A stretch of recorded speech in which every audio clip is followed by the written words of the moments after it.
නමෝ බුද්ධාය.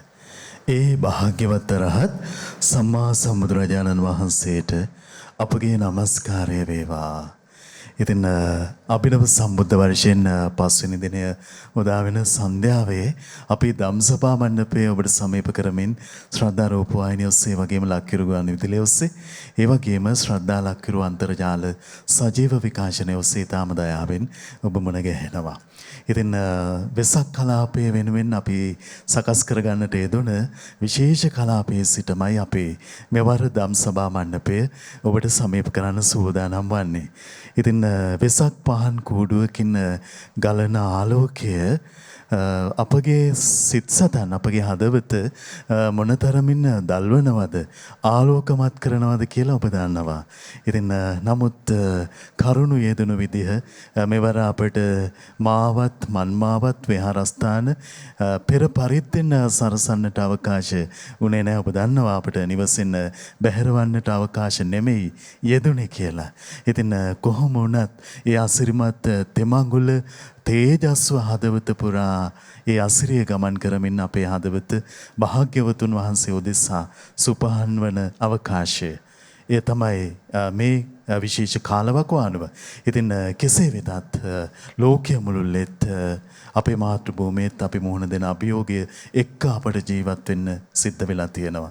සියල්ල පසකින් තැබුවා වුවත් සිතක තියෙන අසිරිමත් ධෛර්යය ඒට පෙරට කොටගෙන තුනුරුවන පාමුලේ ඒකරාශ වීම ඊටාම වැදගත් කාරණාවක් අපිට කළ හැකි කාරණාවය බව ඔබ දන්නවා. ඉතින් ඒ සියල්ල පිණිස ධම්සභා මණ්ඩපය වෙනුවෙන් පින්වන්ත ඔබ හැම දෙනාම අපි ඊටාම දයාවෙන් ඒකරාශ කරගන්නවා. අපට අනුකම්පා ඇති ගරුතර මහා සංඝරත්නය අපගේ පින්වත් ස්වාමින්ද්‍රයන් වහන්සේ මේ උතුම් සදහම් සාකච්ඡාව පිණිස වැඩමවන්නට යෙදුණා. ඉතින් අපි පළමු කොට වැඩම කොට වදාළ ගරුතර මහා සංඝරත්නය දෙපා නැමද ආදර ගෞරවයෙන් පිළිගනිමු. ස්වාමීනි අපගේ নমස්කාරය වේවා. ඒ සමගම අපි සිහිපත් කරගන්නම් අද සදැහැති දායකත්වයේ පිළිබඳවත් සෞදියේ පදිංචි පින්වත් පෙම්සිත් රවිතරංග මහත්මයා සහ මිය පරලොවගේ නිල්මිනී විමලදාස මහත්මියට පුණ්‍යානුමෝදනා කිරීම පිණිස පින්වත් ලලිත් විමලදාස ස්වාමි පුරුෂයා ඇතුළු පවුලේ පින්වන්ත හැමදෙනා සදැහැති දායකත්වයේ දරනවා. ඉතින් මේ පින්වතුන් සිහිපත් කොටගෙන පින්වන්ත ඔබ හැම දෙනාමත් කැටුවා අපේ සදහම් මණ්ඩපය ශ්‍රද්ධා ධම්සභා මණ්ඩපය ආරම්භ කරන්න සූදානම් වන්නේ. අපි ඔබට ඊටාම දයාවෙන් සිහිපත් කරගන්න අවශ්‍ය කාරණාවක් තියෙනවා. අපේ මුල් කාලච්ඡේදයේ යම් ප්‍රමාණයක් අපේ පින්වත් ස්වාමීන් වහන්සේගේ අනුශාසනාවන්ට සමන් දෙන්න උත්සාහ කරනවා. ඉන් අනතුරුව ඔබේ දහම් ගැටළු වලට විසඳුම් ලබා දෙන්න බලාපොරොත්තු වෙන්නේ. ඔබ ඔබේ දහම් ගැටළු යොමු කරන්න ඕන දුරකථන අංකය ඔබ දන්නවා 0112 548 400 0112 548 400. ඉතින් මේ පිළිබඳවත් සූදානම්ම රැඳෙන්න කියලා මතක් කරමින් අපි ගරුතර මහා සංඝරත්නය වන්දනා කොටගෙන ආරාධනා කරමු. ස්වාමීනි මේ ධම්සභා මණ්ඩපය ආරම්භ කරන කාලේ අපට අනුකම්පාවෙන් ඔබ වහන්සේට අනුශාසනාව ඇටහේවා. අවසරයි ස්වාමීනි. පළමුව ඒ භාග්‍යවත් වූ අරහත් වූ ගෞතම අරහත් අපගේ සම්මා සම්බුදුරජාණන් වහන්සේට নমස්කාර වේවා. මාගේ ගුරු දේවෝත්තම පරම පූජනීය පින්වත් ලොකු ස්වාමීන් වහන්සේට ගෞරව ආදර වන්දනාව වේවා. නමෝ බුද්ධාය. සදහවත් වාසනාවන්ත පින්වතුනි, අභිනව 2565 නව බුද්ධ වර්ෂය ආරම්භ වීමත් එක්ක පළමුවෙන්ම සිදු කෙරෙන ධම්සභා මණ්ඩපය වැඩසටහන.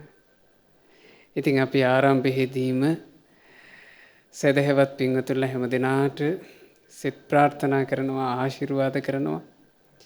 මේ ලැබුවා වූ 2565 නව බුද්ධ වර්ෂය පින්වතුන් හැම දිනාට කල්යාණ මිත්‍ර ඇසුරේ සුවසේ පින්පුරන, සුවසේ ගුණධර්ම දියුණු කරගන්න පිනෙම්ම පිරුණු නව වසරක් වේවා කියලා ඔබට ආශිර්වාද කරනවා. මනුෂ්‍ය ජීවිතේ ලැබීම කියන කාරණේ තුන්ලෝකාග්‍ර අපගේ භාග්‍යවත් බුදුරජාණන් වහන්සේ වදාළේ ඊටාම දුර්ලභ එකක් විදිහට. භාග්‍යතුන් වහන්සේ වදාලා කිච්චෝ මනුස්ස පටිලාභෝ මිනිසෙකු ලෙස ඉපදීම යනු ඊටා දුර්ලභ කරුණකි. එතකොට අපි මේ හැමදෙනාම ලබලා තියෙන්නේ දුර්ලභ දෙයක්. සාංශාරික ගමනේ සුගති දුගති වල ඉපදී යනකොට පින්වතුනේ සුගති උපත කියන එක අතිශයින්ම දුර්ලභයි. මනුස්ස ලෝකය කියලා කියන්නේ ඒ බඳු සුගතියයි. මේ සුගතියේ ඉපදිච්චි අපහට සංසාරේ විශාල පිනකටයි මනුස්ස ජීවිතය කියන සුගතිය ලැබුණේ කියලා අහන්න ලැබෙන්නේ බුදුබණ පද නිසා. නැත්තම් මිනිස්සු විදිහට දිනපතා බොහෝ දෙනෙක් උපදිනවා අපිට පේනවනේ. එමයි ස්වාමීනි. ඒ සම්බන්ධයෙන් වාර්තා ආදී අන්තර්ජාලයට ගියොත් එහෙම මෙච්චරක් දවසකට උපදිනවා ආදී වශයෙන් අපිට බලන්න පුළුවන්. එහෙමයි. එතකොට කෙනෙකුට හිතෙන්න පුළුවන් මනුස්ස ජීවිතය එහෙම දුර්ලභ නෑ කියලා. එහෙමයි. මේ ගොඩාක් උපදිනවනේ කියලා කෙනෙකුට හිතෙන්න පුළුවන්. හැබැයි සංසාරේ ලබන උපත් එක්ක ගත්තාම මේ මනුස්ස ජීවිතය කියලා කියන්නේ අතිශයින්ම දුර්ලභ උපතක්. ඒ දුර්ලභ උපත සුගතියක ලබනකොට මනුස්ස ජීවිතය තුල පිහිටා ගුණ වඩන්න පුළුවන්. එහෙමයි ස්වාමීනි. ඒක තමයි මනුස්ස ජීවිතයක තියෙන දුර්ලභකම. මනුස්ස ජීවිතේ පිහිටා ගුණ දහම් වඩන්න පුළුවන්. දෙවියන් අතරේ පිහිටා දිව්‍ය ජීවිතේ ගුණ වඩන්න පුළුවන්. සුගතියක ලැබෙන යහපතයයි. නමුත් අපිට පේනවා මනුස්ස ජීවිතයට ඇවිල්ලත් ඒ මනුස්ස ජීවිතය ඇතුලේ මිනිස්සෙක් තුල තිබිය යුතු සුන්දර ගුණ. එහෙමයි ස්වාමීනි. මිනිස්සු විදිහට එකට ජීවත් වෙනකොට එකිනෙකාගේ සුවය පිණිස, සැපේ පිණිස, සැනසීම පිණිස උදව් කරන සුන්දර ගුණ තියෙනවනේ. ඒ ගුණ ධර්මවත් බහුතරයක් තුල නැති බව. ස්වාමීනි හරිම අවාසනාවක් දැන්.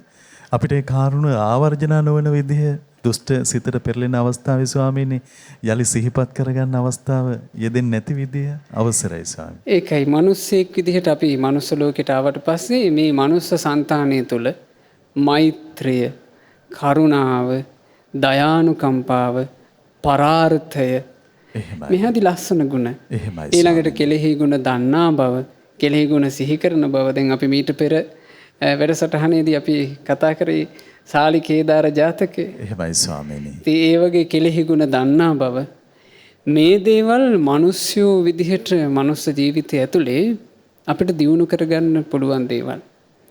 ගොඩාක් අපිට පේන්නේ හැබැයි මිනිස්සු විදිහට ඉපදිලාත් මානුෂීය ගුණ වඩන අවස්ථා.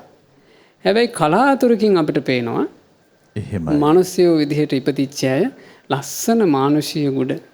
මනුසත් බව මේ මිනිසත්කමේ තියෙන දියුණුව ගැන තේරෙන අවස්ථා අපිට දකින්න ලැබෙනවා. එහෙමයි. ඉතින් අද වැඩසටහන අපි ආරම්භ කරන්න කල්පනා කළේ ඒ වගේ බොහොම ලස්සන සිදුවීමකින් මේ මනුස්ස වර්ගය අතර තිබුණ සුන්දර මිනිස් ගුණයක්.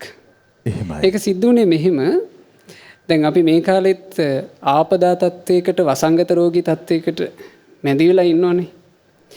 මීට වඩා බොහොම භයානක වසංගත රෝගී තත්ත්වයක් ඇති වුණා 1346 1353 අතර කාල සීමාවේ තමයි මේ වසංගතේ පැතිරලා තියෙන්නේ. එහෙමයි. මේට කියලා තියෙන්නේ කළු මරණය, බ්ලැක් ඩෙත්. කළු මරණය එහෙම නැත්නම් මහා මාරිය. බොහෝම බිහිසුණු රෝගයක්. යුරෝපය හා ආසියාව පුරා මේක වේගින් පැතිරලා ගියා. මිලියන 100කට වඩා මිනිස් ජීවිත බිලිගත්තා. ඒ ගණනය කිරීම වලින් කියනවා පින්වතුනි මහා මාරිය රෝගය නිසා ඒ කාලේ මිනිස් ජනගහණයෙන් 4න් 1ක් විතර මිය පරලෝ ගියා. ඉතින් එහෙම බොහොම බිහිසුණු රෝගයක්. මේ කළු මරණය කියන රෝගය ආසාදනය වුණාම රෝගියාගේ ශරීරයේ පුලා කළු පැහැති පුල්ලි මතුවෙනවා. ඒ පුල්ලි ඇතුළතින් ශරීරයේ මස් කුණු වෙලා සැරවැගිඩි ඇති වෙලා ඊට පස්සේ සැරවැගිඩි පිපිරිලා ලේ ගලන්න පටන් ගන්නවා. රෝගියා අධික වේදනාවකට පත් වෙලා ඒ වේදනාවෙන් සිහි විකල් වෙනවා කියනවා. එහෙමයි. සිහි විකල් වෙලා මේ බොහොම දුක්ඛිත මරණයක්. විඳවලා මැරෙන එක අනිත් එක දැන් ඒ රෝගේ වැළඳුනාට පස්සේ දැන් සාමාන්‍යයෙන් වර්තමානයේ තියෙන වසංගත රෝගී බාහිර ශාරීරික ලක්ෂණයකින් මොකුත් ලේසියෙන් පේන්නේ නැහැ නේ. එහෙමයි ස්වාමීනි. දැන් මේ තුවාල ඇවිල්ලා සැරව ගලනකොට ඒ සැරව සුළු ප්‍රමාණයක් හරි තැවරුනොත් තව කෙනෙකුට බෝ වෙනවා. ඉතින් කවුරුත් ලං වෙන්නේ නැහැ. කවුරුත් එයාට සමීප වෙන්නේ ලෙඩේ බෝ වුණාම වෙච්ච ලොකු වැරද්දක් කියනවා. තමන්ගේ පවුලේ කෙනෙකුට ලෙඩේ හැදුනා කියලා දැනගත්ත ගමන් පවුලේ අය ලෙඩාව තනි කරලා පැනලා යනවා. එහෙමයි. ඒ කාලේ මේ යුරෝපයේ මේක සිද්ධ වෙනකොට පවුලේ මිනිස්සු කරලා තියෙන්නේ මේ ලෙඩාව ගෙදර කාමරයකට දාලා තනි කරලා ගේ දොරේ කුරුසයක් අඳිනවා කියනවා. ඇඳලා පිටත් වෙලා යනවා. හැබැයි පිටත් වෙලා යන්නේ තමන් ලෙඩේ බෝ කරගෙන. ඒ ගියාට පස්සේ යන්න තැන මේ ලෙඩේ පැතිරුණා. ඉතින් ඒකෙන් තමයි මේ ලෙඩේ වළක්වා ගන්න බැරි මට්ටමට මේ ව්‍යාප්ත වෙලා මහා ජීවිත හානි සිද්ධ වෙලා තියෙන්නේ. මිනිස්සු අර මේ තමන්ගේ රැකවරණය කියලා හිතාගෙන මේ දුරදිග නොහිතා කටයුතු කිරීම නිසා. එහෙමයි. ඒකෙන් තමයි ලොකු ව්‍යාප්තියකට මේක හේතු වුනේ. එහෙමයි ස්වාමීනි. අර මනුස්සයාගේ තුල තියෙන කලබලය තමන් කොහොම හරි බේරෙන්න ඕන කියලා ඒ තියෙන හිත නිසා. අවසානයේ ලෙඩේ පාලනය කරන්න බැරි මට්ටමට ගොඩාක් පැතිරලා ගිහින් තියෙනවා. හැබැයි ඔය අතරේ අර මනුස්සකම ඉස්මතු වෙන ලස්සන තැනක් මේ ලෝකේ තිබුණා. එහෙමයි ස්වාමීනි. ඒ තමයි මැන්චෙස්ටර් වල EM කියන ගම්මානය. ඒ ගම්මානයේ සන්නාලිය වෙච්ච ඇලෙක්සැන්ඩර් හැට්ෆීල්ඩ් කියන කෙනා නිසා මේ ලෙඩේ මේ EM ගම්මානයට පැමිණුණා. ඒ පැමිණුණාට පස්සේ ගම්මානයේ කෙනා දෙන්නා මැරෙනකොට ඒ මිනිස්සු තීරණය කළා දැන් අනිත් මිනිස්සු පැනලා ගියා අපිත් පැනලා යන්න ඕන කියලා. හැබැයි මේ ගමේ හිටියා විලියම් මොම්පෙසන් කියලා මේ ගමේ ගම් ප්‍රධානියා වෙන වැඩිහිටියෙක්. එහෙමයි ස්වාමීනි. ඔහු පැහැදිලි කළා අපි මේ විදිහට පැනලා යන්න පටන් ගත්තොත් මේ ලෙඩේ තව දහස් ගානකට මේ බෝ වේවි. බෝ වෙලා අහිංසකයෝ ගොඩාක් මිය යාවි. ඒ නිසා දැන් අපේ ගමට මේ ලෙඩේ කොහෙන් හරි මේ පැමිණුණා අපි අපේ ගමෙන් එළියට මේ ලෙඩේට යන්න නොදී තියමු. එහෙමයි ස්වාමීනි. බලන්න ඒක හරි පුදුම සහගතයි. ඒ කල්පනා කරපු ක්‍රමේ කොච්චර පරාර්ථකාමීද? එහෙමයි ස්වාමීනි. අවසානයේ ඔහු මුල් වෙලා මේ ගම වටේ අර සීමා මායින් ගල් තියෙනවා. ඒ ගල්වල මේ ගමට රෝගේ බෝ වෙලා තියෙන්නේ කියලා සටහන් කළා කියනවා. මිනිස්සු එන එක වළක්වන්න. එහෙමයි. අවසානයේ මේ ලෙඩේ කොහොම හරි මේ EM ගම්මානේ අපිට මේ සම්බන්ධයෙන් සකස් කරපු වීඩියෝවක් තියෙනවා. වීඩියෝ විදි වැඩි විස්තර දැනගන්න පුළුවන්. මාස 14කට පස්සේ මේ ගම්මානෙන් මේ ලෙඩේ අතුරුදහන් වෙනවා.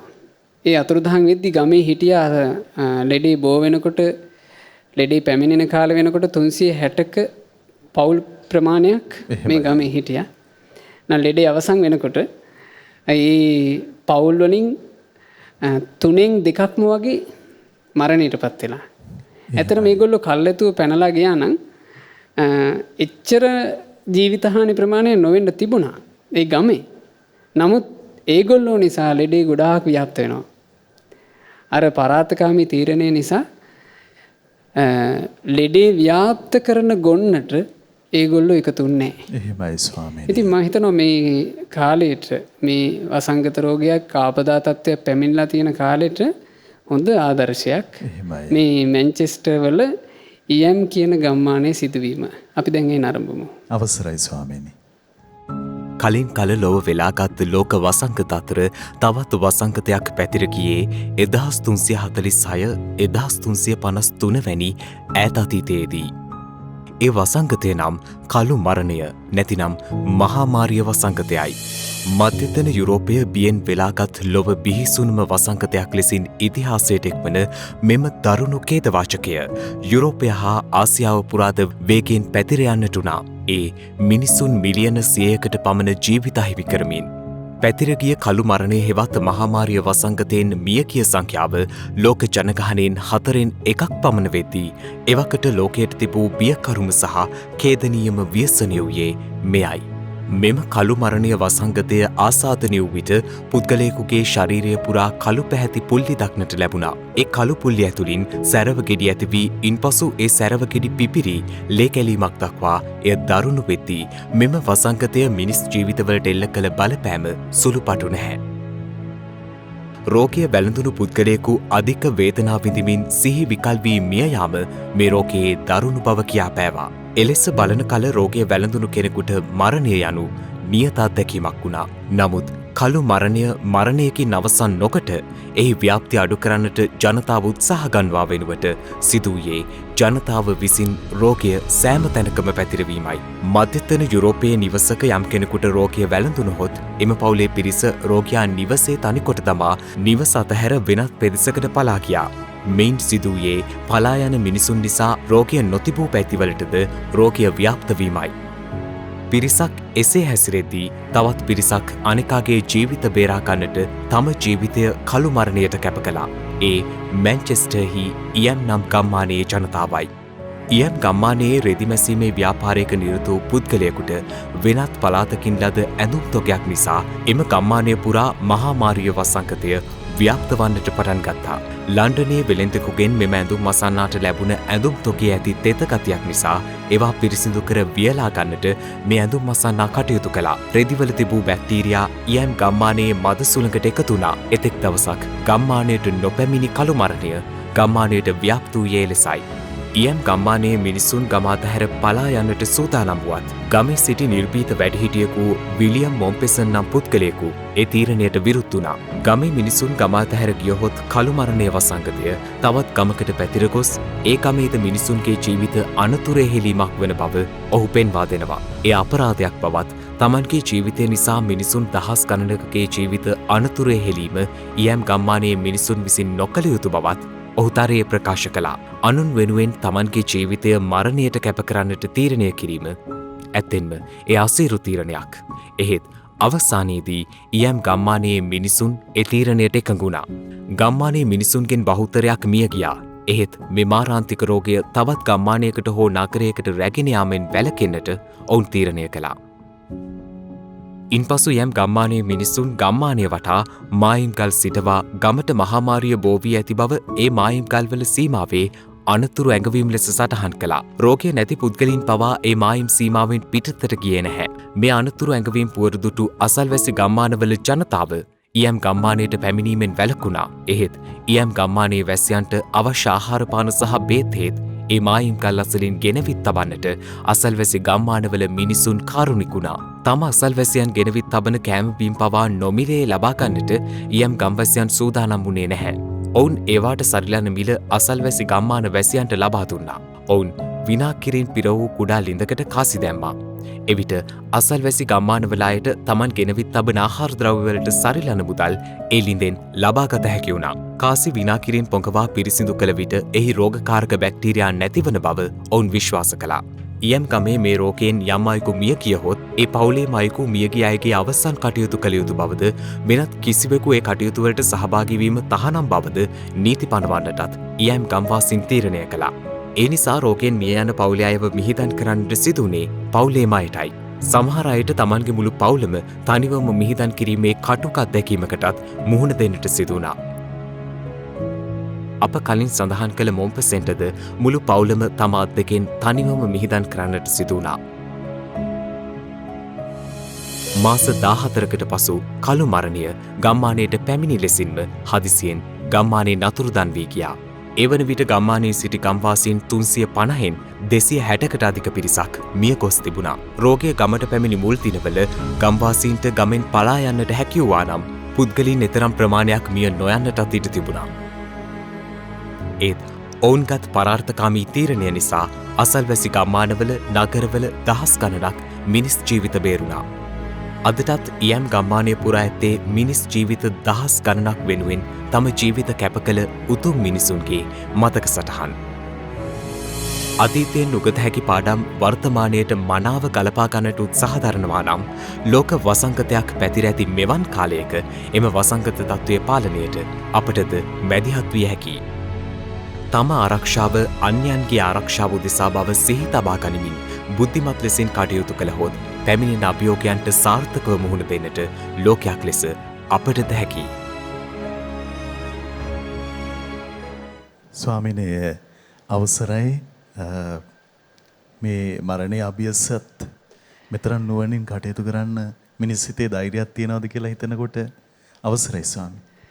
ඒකයි අපිට මේ වීඩියෝව අපි මේ විදිහට මේ ඔබට පෙන්වන්න කල්පනා කළේ පින්වතුනේ අපි අපේ මේ ජීවිතේ අනිත් අයගේ යහපත ගැන කල්පනා කරනවා කියන එක පරාර්ථය සිහි කරනවා කියන එක අපේ මේ මනුස්ස ජීවිතයේ තියෙන උදාර මනුස්ස ගුණයක්. එහෙමයි ස්වාමීනි. ඒක මෛත්‍රිය කරුණාව ආදී ගුණ කැටිවිච්ච එකක්.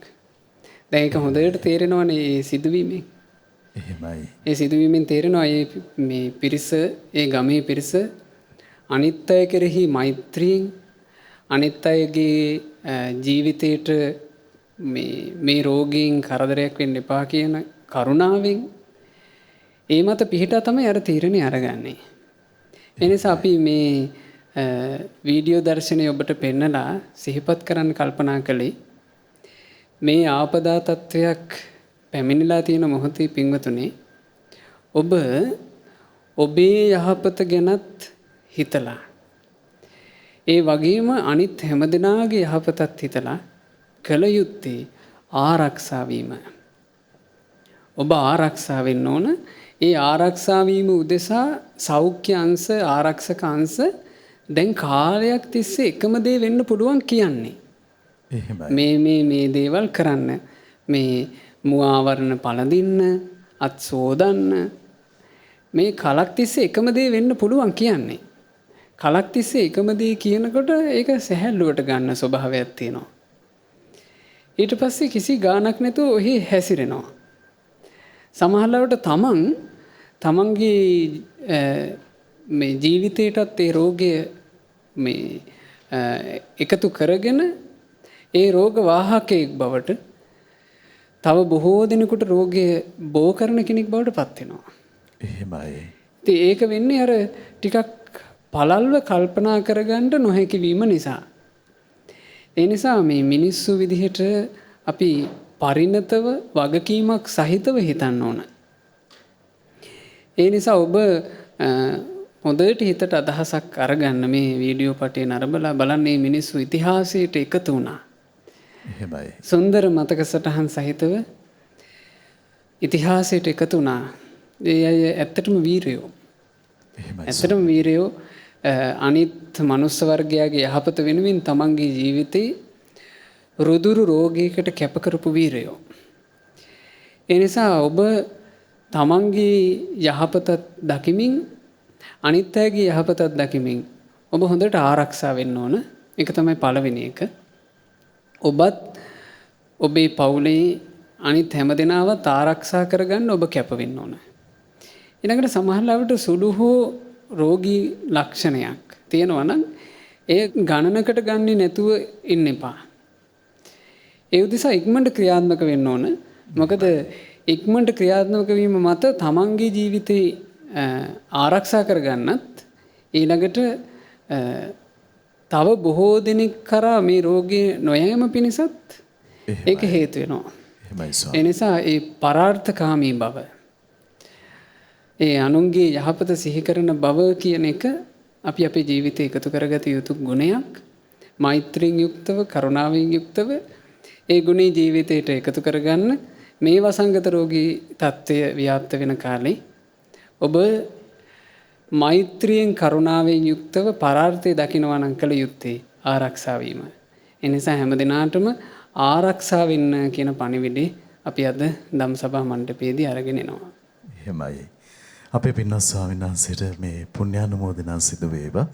ඉතින් මේ කාරණාව පිළිබඳව අපිට යලි නැත්නම් මේ ආපදා සම්පන්න කාලවකවානුව තුල අපේ ක්‍රියාදාමයන් කවර ආකාර විය යුතුද කියන කරුණ පිළිබඳව විනිශ්චයක් අපට ලබා දුන්නා. ස්වාමීනි, මේ අතරම අපි තවත් කාරණාවක් විමස ගන්න උත්සාහ කරනවා. අපේ පින්වත් ස්වාමී අලුදෙණිය සුබෝධි ගරු ස්වාමින් වහන්සේ ධම්සභා මණ්ඩපයට වැඩම කළ අවස්ථාවේ සිහිපත් කළ පින්කම ස්වාමිනේ ඒ පින්කම අපට පිරිමහ ගන්නට යෙදුණා. ලක්කිරු ගුවන් විදුලියේ ෂය වූ උපකරණ ලබා ගැනීම පිණිස පින්වතුන්ට ආරාධනා කළා. වුණ නොවලහා උපකාර පවත්වලා තිබුණා ස්වාමීනි. ඒ පින්කමේ තොරතුරුත් දැනගන්න අපට අවසර ලැබේවා. ඔය ඇත්තෙම ලක්කිරු ගුවන් විදුලියේ ඒ ෂය වූ උපකරණ අලුත් වැඩියා කිරීමේ කටයුතු වලට ආධාර උපකාර කිරීම කියන එක පින්වතුන්ලා බොහෝ දෙනෙක් සිදු කළා. ඒ කටයුත්ත පහසු කර ගැනීම පිණිස බොහෝ දෙනෙක් දායකත්වයේ සැපයුවා. ඔබේ දායකත්වයෙන් පින්වතුනේ මේ වෙනකොට ලංකාවෙන් මිලදී ගත හැකි භාණ්ඩ විදිහට තිබුණු දේවල් ඒ උපකරණ ලක්ෂ 11ක වගේ වියදමකින් මේ වෙනකොටත් ලබාගෙන ඒ අලුත් වැඩියා කිරීමේ කටයුතු සිද්ධ කරලා තියෙනවා. මීට අමතරව විදේශයෙන් ආනයනය කළ යුතු උපකරණ ලක්ෂ 6ක වගේ ඒ දේවල් ඔක්කොම මේ වෙනකොට ඇනවුම් කරලා තියෙනවා. නමුත් මේ ලෝකේ පවතින තත්ත්වෙත් එක්ක යම් යම් ප්‍රමාදී භාවයන් තියෙනවා. නමුත් ඒ සියල්ල ඇනවුම් කරලා තියෙනවා. එහෙමයි ස්වාමී. ඉතින් ඒ ඔක්කොම පින්වතුන්ලාගේ දායකත්වයෙන් ඒ දායකත්වයේ සැපයූ පින්වතුන්ලාට හිත සන්තෝෂ කරගන්න පුළුවන්. දැනට ඒ කටයුතු සිද්ධ වෙලා තියෙන ආකාරي අපි නරඹමු.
සබ්බ දානං ධම්ම දානං ජිනාති.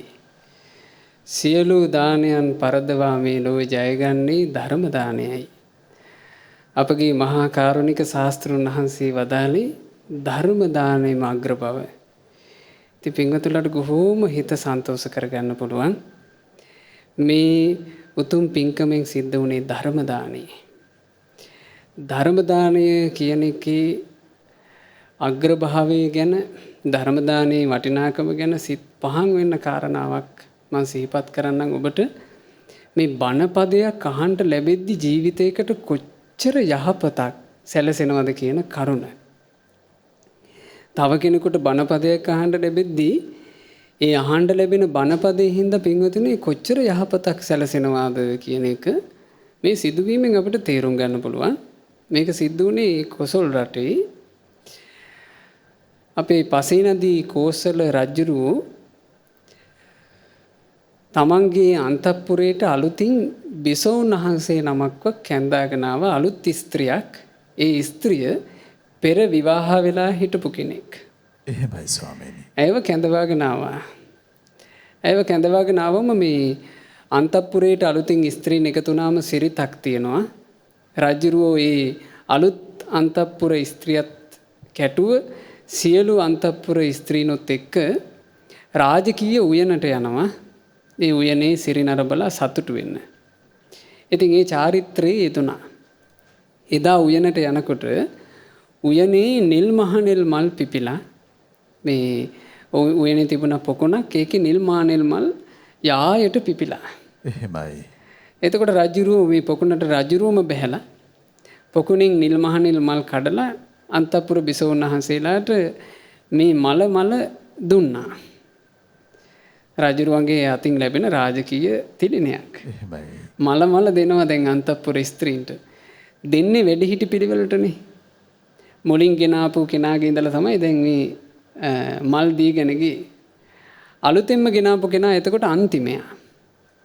ඈ ළඟට යනකොට මල් දෙකක් තිබුණා. රජුරුවෝ මේ මල් දෙකම ඈට දුන්නා. එහෙනම් සොඳුරි ඔබට මල් දෙකයි කියලා.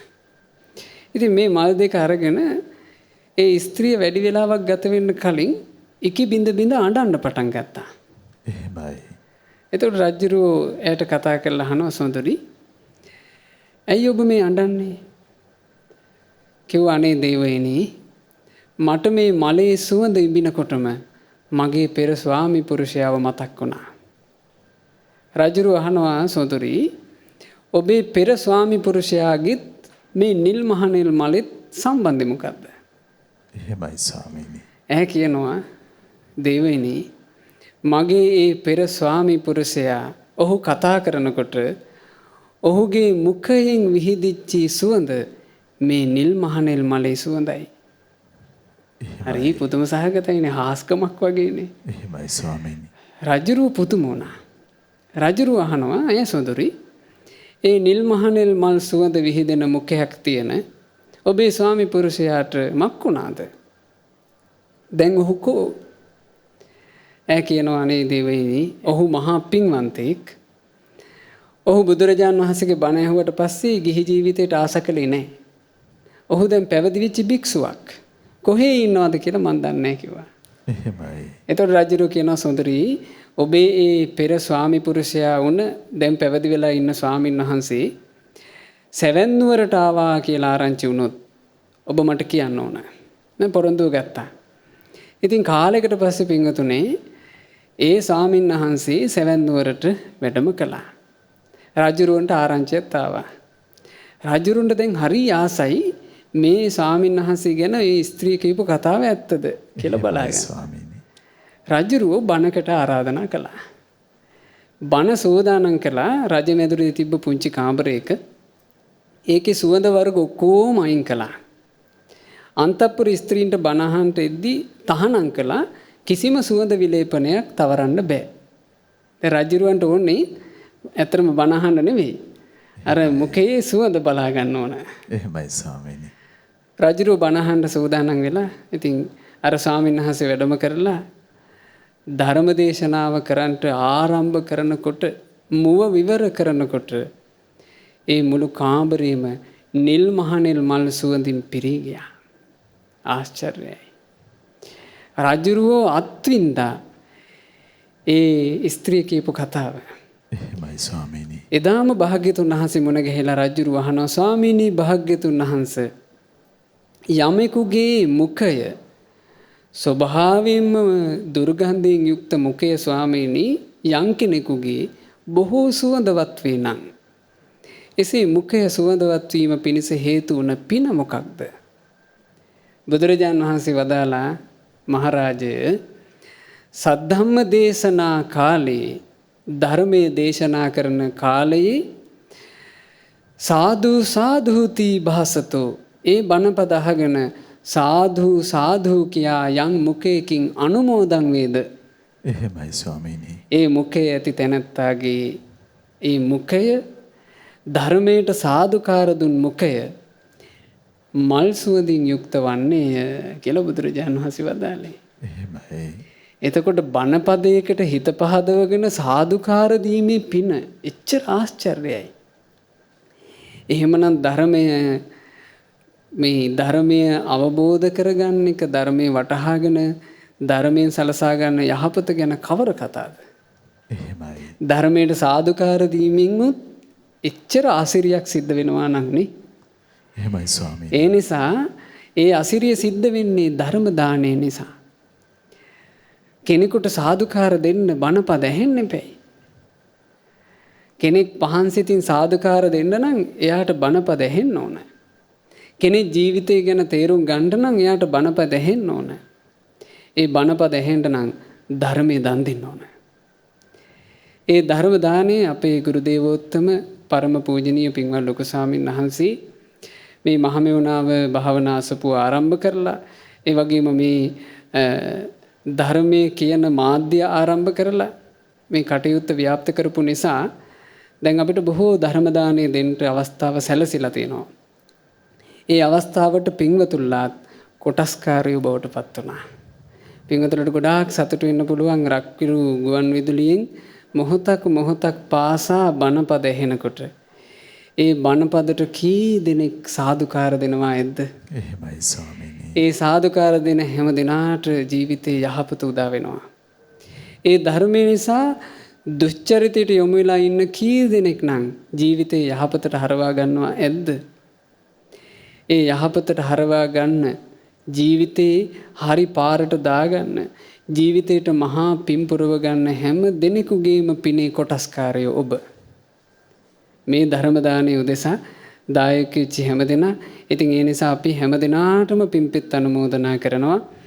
මේ ලක්කිරු ගුවන් විදුලියේ ෂේව් උපකරණ ලබා ගන්න දායක වෙච්ච හැම දිනාට මේ ධර්ම දානමේ පින ඒකාන්ත වශයෙන් ගෞතම සාසනයේ ධර්මාවබෝධ කිරීම පිණිසම හේතු වාසනා වෙත්වා කියලා අපි පින් අනුමෝදනා සිදු කරනවා.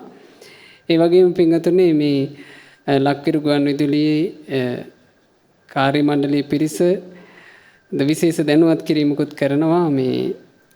මේ උපකරණ මේ වෙනකොට බොහෝ උපකරණ සවි කරලා තියෙනවා, ඊළඟට ඇනෝම් කරලා තියෙනවා. තව ලබා ගන්න උපකරණ බොහෝමයක් තිබෙනවා. ඒ උපකරණ උදෙසා ඔබේ මූල්‍යමය ආධාරය ලක්ෂ 45ක පමණ මුදලක් ලැබී තියෙනවා මේ වෙද්දී. ඇතැම් මුදල් තියෙනවා පිරිස වෙන් කරගෙන, නමුත් තාම ඒ මුදල් බැර කිරීම සිද්ධ කරලා නැහැ.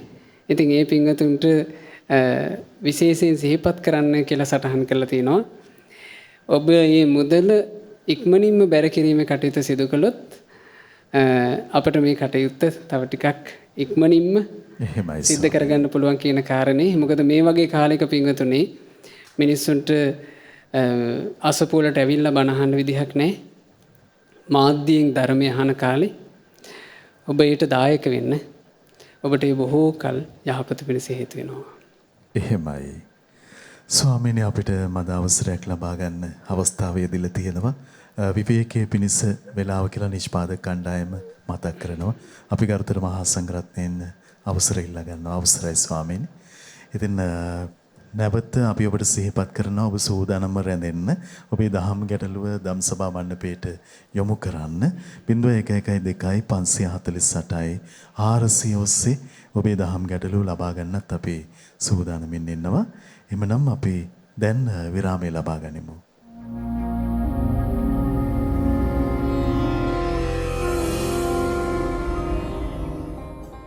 විරාමෙන් පස්සේදී අපි නැවතත් ධම්සභා මණ්ඩපය ඔබට සමීප කරමින් මුණ ගැහෙනවා. ඉතින් අද සදැහැති දායකත්වය මිය පරලොව යන්නට යෙදුණු නිල්මිනී විමලදාස මහත්මියට පුණ්‍යානුමෝදනා කිරීමේ අපේක්ෂාවෙන් පින්වත් ලලිත් විමලදාස ස්වාමි පුරුෂයා ඇතුළු පවුලේ පින්වන්ත හැමදෙනා, ඒ වගේම සෞදියේ පදිංචි පින්වත් පෙම්සිත් රවිතරංග මහත්මයා ඇතුළු ඒ පිනැති හැමදෙනා අපි තාම දයාවෙන් සිහිපත් කරගන්නට යෙදෙනවා. ඉතින් ඔබේ දහම් ගැටලුව ලබා ගන්න අපි සූදානම් වනවා. 0112 548යි 400 ඔස්සේ දහම් ගැටලුව යොමු කරන්න කියලා ආරාධනා කරනවා. ඉතින් ධම්සභා මණ්ඩපයේට දහම් ගැටලුව ලැබෙන තුරු අපි ගරුතර මහා සංඝරත්නය වෙත යොමු වෙනවා. ස්වාමිනී, යම් කාරණාවක් විමස ගන්න අවස්ථාව උදා කරගන්න සූදානම් අවසර ලැබේවා. දැන් විවිධ අයට අපි ප්‍රශංසා ගුණවර්ණා ස්තුති කිරීම ඒ පිළිබඳව හදවත ලැහැස්ති කරගන්න අතරේම සමහර විට ඊට වඩා ස්වාමීනි චෝදනාව තමයි අපිට නිතර ඇහෙන්නේ. කෙනෙකුට චෝදනා කරන්න කෙනෙක් උත්සාහ කරන ස්වභාවය. නිතෙතින් යොමු වෙන ස්වභාවය. සමහර වෙලාවට ස්වාමීනි අභූතයෙන්ම චෝදනා කරනවා. කරුණාකාරලා විමසලා මේ චෝදනා කිරීම සඳහා සුදුසුයිද කියන කරුණ විමසන්නේම නැතිව අභූතෙන් චෝදනා කරනවා. ස්වාමීනි මේ ගැන අපි කවර සිහියකින් සිටින්න ඕනද? අවසරයි ස්වාමීනි. අභූත චෝදනාව කියන කාරණේ බොහෝම භයානක එකක්. එහෙමයි. අභූත චෝදනා සිදු කිරීම කියන එක හරීම භයානක එකක්. ඒ අභූත චෝදනාව තමයි අවසානයේ කියන්නේ. අභූත චෝදනාව කියන එක සැහැල්ලුවෙන් ගත්ත කෙනා තමයි අවසානයේ ආර්ය උපවාද වගේ බොහොම දරුණු පාප කර්ම වලට ආර්ය උපවාදයක් වගේ එකකට කෙනෙක් පත් වුණොත් ඒ කෙනාට බලවත් කර්ම ආවරණයක් වෙනවා. එහෙමයි ඒ ස්වාමීනි. කෙනාට ධර්ම මාර්ගයේ දියුණු කරගන්න, තමන්ගේ ජීවිතය යහපත දියුණු කරගන්න පුදුම බාධාවක්. අභූත චෝදනාව කියන එක සැහැල්ලුවෙන් ගත්ත අයට තමයි මේ අවසානයේ ඒ වගේ බරපතල පාප කර්ම වලටම ජීවිතේ වැටෙන්නේ. එනිසා භාග්‍යතුන් වහන්සේ අභූත චෝදනාව ගැන එක අවස්ථාවක වදාලා අභූතවාදී නිරයන් උපේති. අභූත චෝදනා කරන කෙනා යන්නේ නිරයේ. ඒ අභූත චෝදනාව කරන කොටගෙන ඔහු උපදිනවා නිරයේ. යෝචාපි කත්වන කරෝමීති චාහ. යම් වැරැද්දක් කරපු කෙනෙක් වැරැද්ද කරලා මං කරේ නෑ කියලා කියනවා නම් ඒ පුද්ගලයා යන්නේ නිරයේ. උබහෝපිතේ පෙච්ච සමා භවಂತಿ නිහීන කම්මා මනුජා පරත්ත. මේ මනුස්ස ලෝකෙ ඉද්දි ඔය වගේ හීන කටයුතු කරන පුද්ගලයෝ නිරේ ගියාට පස්සේ දෙන්නම එකට සම වෙනවා. අභූත චෝදනා කරන කෙනත් නිරේ උපදිනවා. තමන් වැරද්දක් කරලා ඒ වැරද්ද අහුවේගෙන එනකොට හාබෝ නෑ මං කරේ නෑ කියනවා නම් ආන්නේ පුද්ගලයාත් නිරේ වැටෙනවා. දෙන්නම එහිදී එක වලේ. එහෙමයි. දෙන්නම සම වෙනවා. එහෙමයි. අභූත චෝදනාව කියන එක කරන්න පටන් ගත්තාම ඒක කරන පුද්ගලයෝ හරි ආස්වාදයකට අහු වෙනවා. දැන් අභූත චෝදනාව කියන එක මහත්තයා කටින් පිට වෙට වචන වලින් කරනවා. අභූතයෙන් චෝදනා කිරීම. එහෙමයි. ඊළඟට දැන් මාධ්‍ය ක්‍රමයේ තියෙනවානේ. සමාජ මාධ්‍ය ක්‍රමයේ. ඒ සමාජ මාධ්‍ය ක්‍රමයේ වල සමහරට මේ කටින් කීමක් නෙමෙයි. නොයික් මේ ක්‍රමවලින් ලේඛනගත කරලා අභූත චෝදනා කරනවා. එහෙමයි. අභූත චෝදනා මවනවා. හරියට දකින්න ලැබෙන එකක් මේ කාලේ අභූත චෝදනා කියන එක කරුණු කාරණා නොදැන චෝදනා කිරීම. හරියට මොකුත් දන්නේ නැහැ. කොහෙන් හරි අහන්න ලැබෙන පුංචි කාරණාවක් මුල් කරගෙන ඒක මහා ලොකුවට අරගෙන ඒක තුල පිහිටා කතා කරනවා. එහෙමයි ස්වාමීනි. මොකද අසත්පුරුෂයෝ කියන අය අභූත චෝදනා මවනවා. අසත්පුරුෂයාගේ ස්වභාවයෙන්ි ಗುಣ මකුකම. අසත්පුරුෂයාගේ ස්වභාවයේ ಗುಣ මකන ස්වභාවය. එහෙමයි. අසත්පුරුෂ තැනැත්තෝ මහත්තයා මේ ලෝකේ ಗುಣ මකනවා. ගුණවන්තයන්ගේ ಗುಣ අහන්න ලැබෙනකොට අසත්පුරුෂයාට හරියට කටු අයින්නවා වගේ. අමාරුයි. ගුණවන්තයෙක්ගේ දියුණුව දකින්න ලැබෙනකොට අසත්පුරුෂයාගේ ඇස් වලට කටු අයින්නවා. අමාරුයි බලන් ඉන්න. ඒ තමයි අසත්පුරුෂ ධාතුව. අසත්පුරුෂයාගේ ස්වභාවය. එහෙමයි. ඒ අසත්පුරුෂයෝ අභූත චෝදනා මවනවා. දැන් ඒක හොඳට තේරෙනවා බුද්ධ කාලේ වුණානේ. බුද්ධ කාලේ මේ තුන්ලොවේ මහා කාරුණික ශාස්ත්‍රුන් වහන්සේ අපගේ භාග්‍යවත් බුදුරජාණන් වහන්සේගේ කිත් පැසසුන් අහන්න බැරුව කටු වෙනෙන පිරිසක් හිටියානේ. බුදුරජාණන් වහන්සේ උදෙසා ලැබෙන සත්කාරය ඇස් වලට පෙහෙනකොට ඒක බලාගෙන ඉන්න බැරිය කටු වෙනෙන පිරිසක් හිටියා. එහෙමයි ස්වාමීනි. අන්‍යාගමික තීර්ථක පිරිසක් භාග්‍යතුන් වහන්සේ සවැත් නුවර දෙව්රම් විහාරේ වැඩ ඉන්නකොට බුදුරජාණන් වහන්සේට අභූත චෝදනාවක් කරන්නට පැලෑනක් ගැහුවා. ඒ පැලෑනට එකතු කරගත්තේ මහත්තයා සුන්දරී කියලා බොහොම ලස්සන එහෙමයි. හැඩකාර ස්ත්‍රියාවක්ව. ඒ ස්ත්‍රිය මේ තීර්ථකයන්ට පැහැදිලා හිටියා. ඉතින් ඒ නිසා ඒ ස්ත්‍රිය මේ වැඩේ කොටස්කාරියක් බවට පත් වුණා. ඇය බොහොම හැඩකාරයි. ඇයව පෙළඹෙව්වා මිනිස්සු තුල සැකයක් ඇති කරවන්න බුදුරජාණන් වහන්සේත් භික්ෂු සංඝයාත් සමග ඇගේ වැරදි ඇසුරක් තියෙනවා කියලා. මිනිස්සු දෙවුරන් විහෙරේ බණ අහන්න යනවනේ. ධම්සභා මණ්ඩපේ භාග්‍යතුන් වහන්සේ හවස් කාලේ වෙනකන් බණ කියලා ඉවර වෙලා ඒ මිනිස්සු බණ අහලා ජේතවනාරාමේ ඉඳලා එළියට එනකොට සුන්දරී ලස්සනට ඇඳගෙන ඒ පැත්තට යනවා.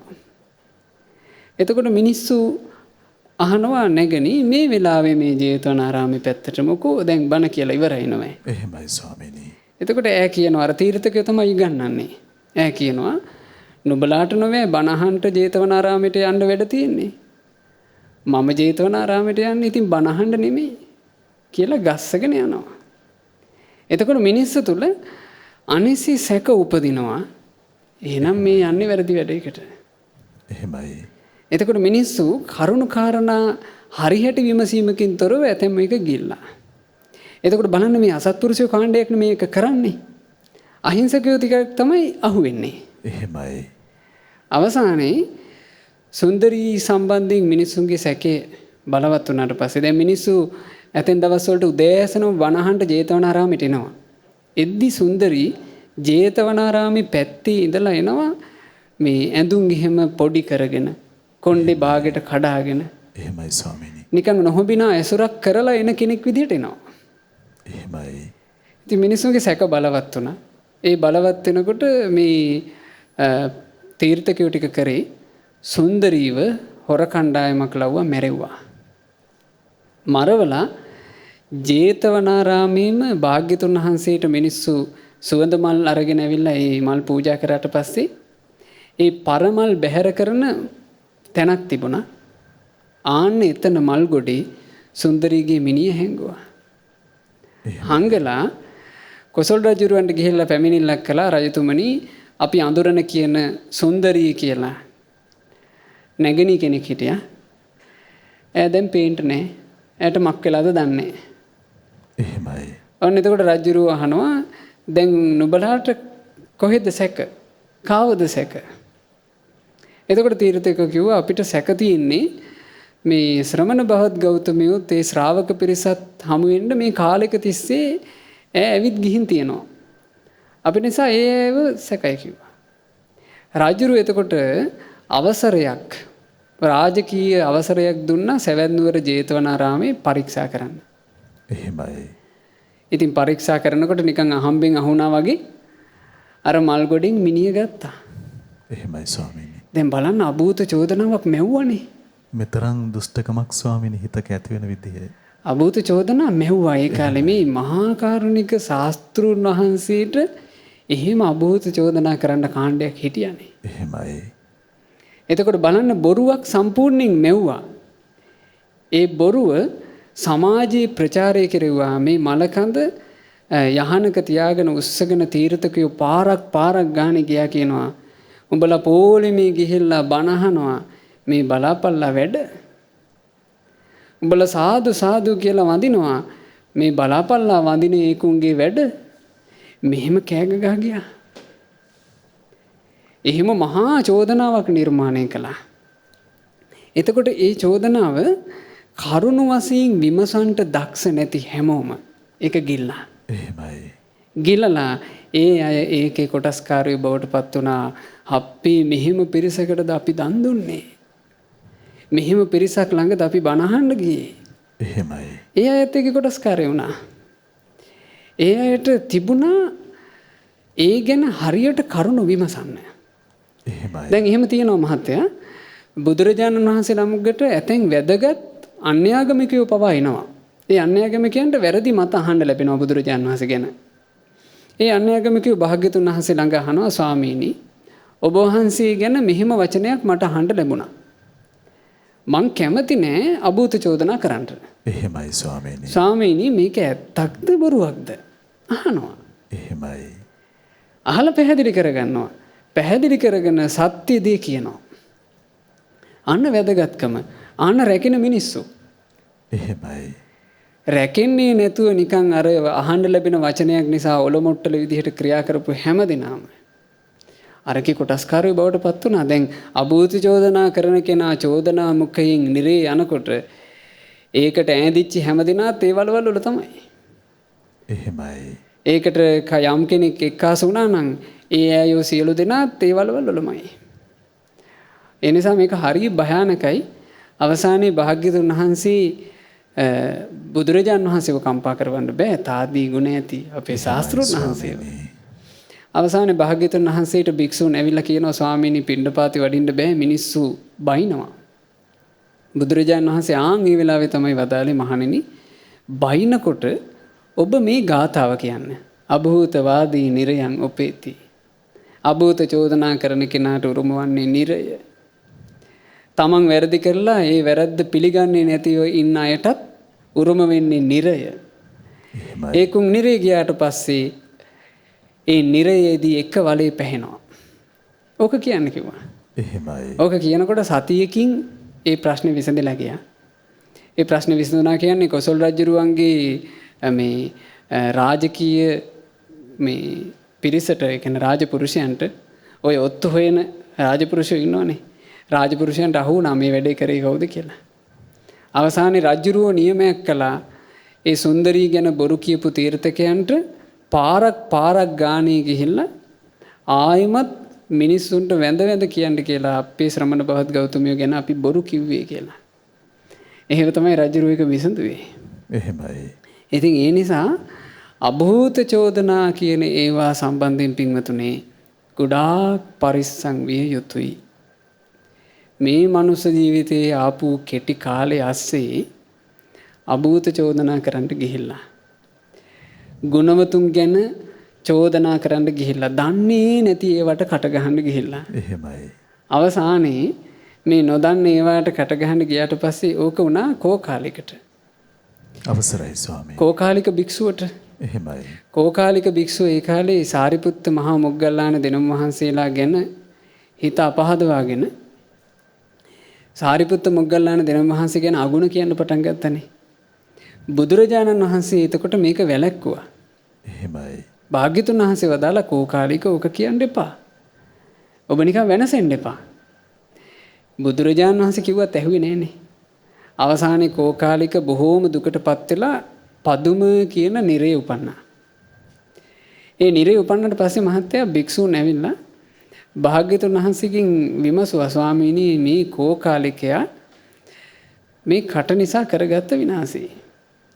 මේ මහත්තයා දැන් Tamanට මනුස්ස ලෝකෙට එනකොට යම් හැකියාව තියෙන්න පුළුවන්. එහෙමයි. ඒ හැකියාව හැබැයි පිනකින් ලැබෙන ඒවා. පිනකින් ලැබෙන හැකියාව පිනක් පුරවා ගන්නටයි වෙන් කළ යුත්තේ. පිනකින් ලැබෙන මේ හැකියාව පිනකින් ලැබිච්ච වාග්ය තව පිනක් පුරවා ගන්න යොමු කළ යුතුයි. දැන් අපිට මේ කටක් ලැබුණේ අභූත චෝදනා කරන්න නෙමෙයි. එහෙමයි ස්වාමීනි. කතා කරන්න බැරි ජීවිත කොච්චර තියෙනවද? කතා කරන්න බැරි ජීවිත ගොන්නක් අස්සේ මේ ජීවිතේ අපිට කටක් ලැබුණේ පෙර කරපු පිනකට. ඒ නිසා මේ ලැබිච්ච ජීවිතේ කටෙන් පුළුවන් තරම් පින්පුරවා ගන්නයි කල්පනා කළ යුත්තේ. එහෙමයි. අපි හිතමු අපේ අතේ පයේ හයිය තියෙනවා යමක් ලියන්න පුළුවන් යමක් සටහන් කරන්න පුළුවන්. මේවා මේ කාටවත් කැලෑ පැත්තට ගහන්න නෙවෙයි යොදාගත යුත්තේ. පිනක් පුරවා ගන්න. ඒක හරියට තේරුම් ගන්න දක්ෂ වුණේ නැත්නම් ඒ හැකියාවල් විසීම තමයි තමම වනසන්නේ. දැන් කෝකාලිකට තිබ්බේ නැද්ද ඒ කාලේ බුදුබණ කියලා පින්පුරා ගන්නට? කෝකාලිකට බුදුබණ කියලා පින්පුරව ගන්න තිබ්බ කටින්ම කෝකාලික පවපුරව ගත්තා. එහෙමයි. අවසානයේ පදුම නිරේ උපන්නා. භාග්‍යතුන් වහන්සේ වදාලා මහණෙනි ඔය කෝකාලික නොදන්නේවාට කට ගහන්න ගිහිල්ලා අද විතරක් නෙවෙයි වෙනසුනේ. ඒ කාලෙත් වෙනසුණා. භික්ෂුන් අහනවා ස්වාමීනි ඒක කොහොමද උනේ? ඔව් මහණෙනි ওই කෝකාලික ඈත අතීතයේ තාපස පිරිසක් එක්ක වාසය කළා. එතකොට දැන් තාපසයෝ එකට කටයුතු කරගෙන ඉන්නවනේ මේ ඒ තාපස ආරාමේ කටයුතු. ඉතින් එක තාපසෙක් ටිකක් කේන්ති යන තාපසෙක්. ඒ තාපසයා දර පලනවා කියනවා.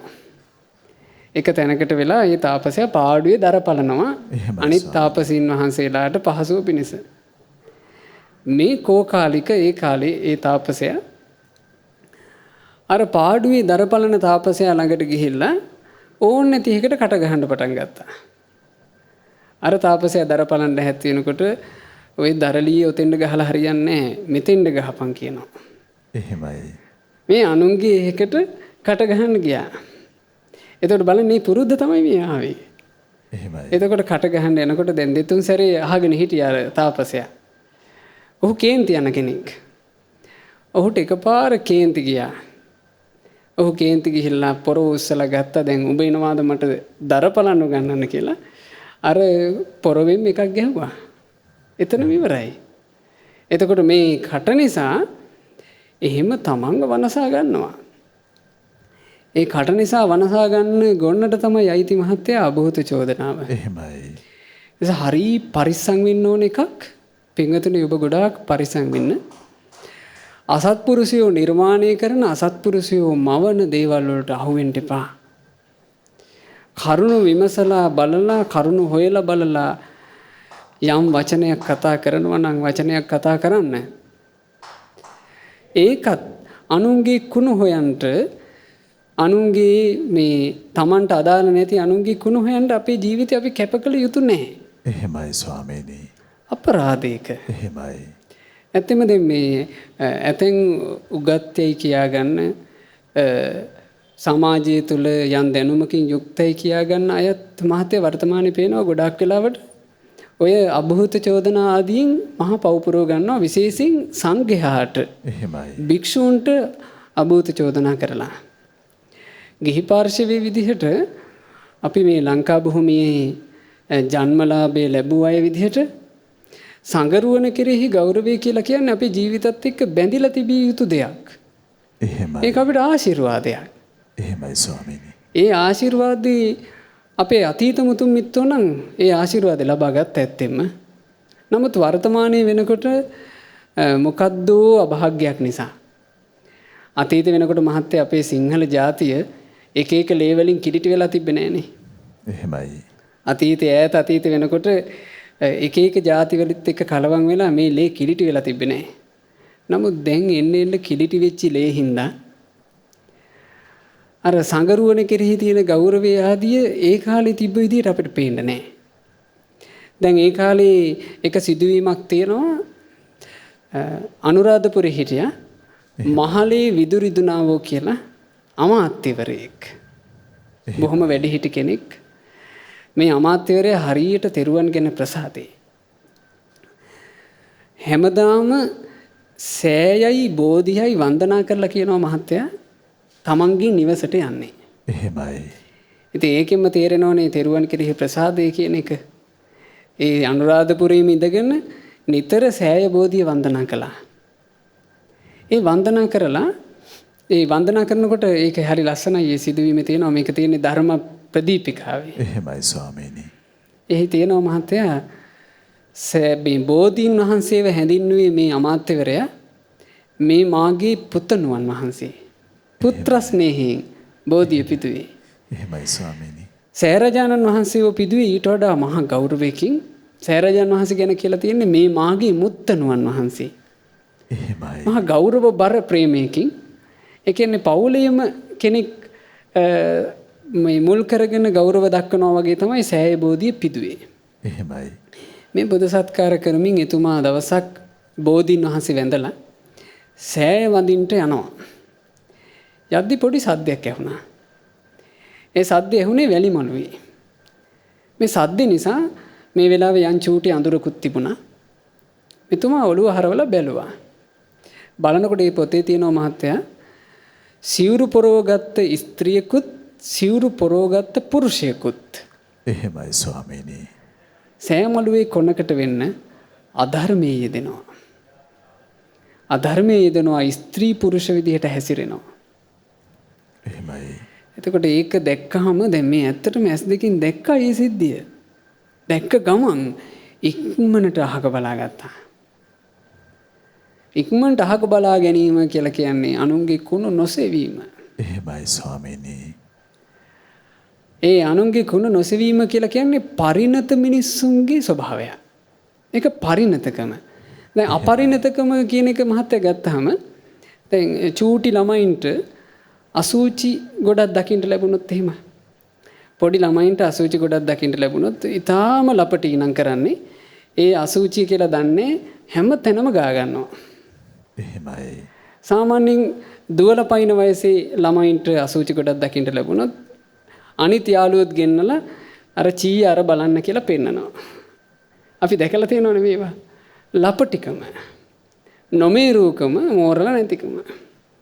හැබැයි මෝරපු මිනිස්සෙක් අසුචි ගොඩක් දැක්කොත් ඉක්මනට කරන්නේ ඒක වහනවා.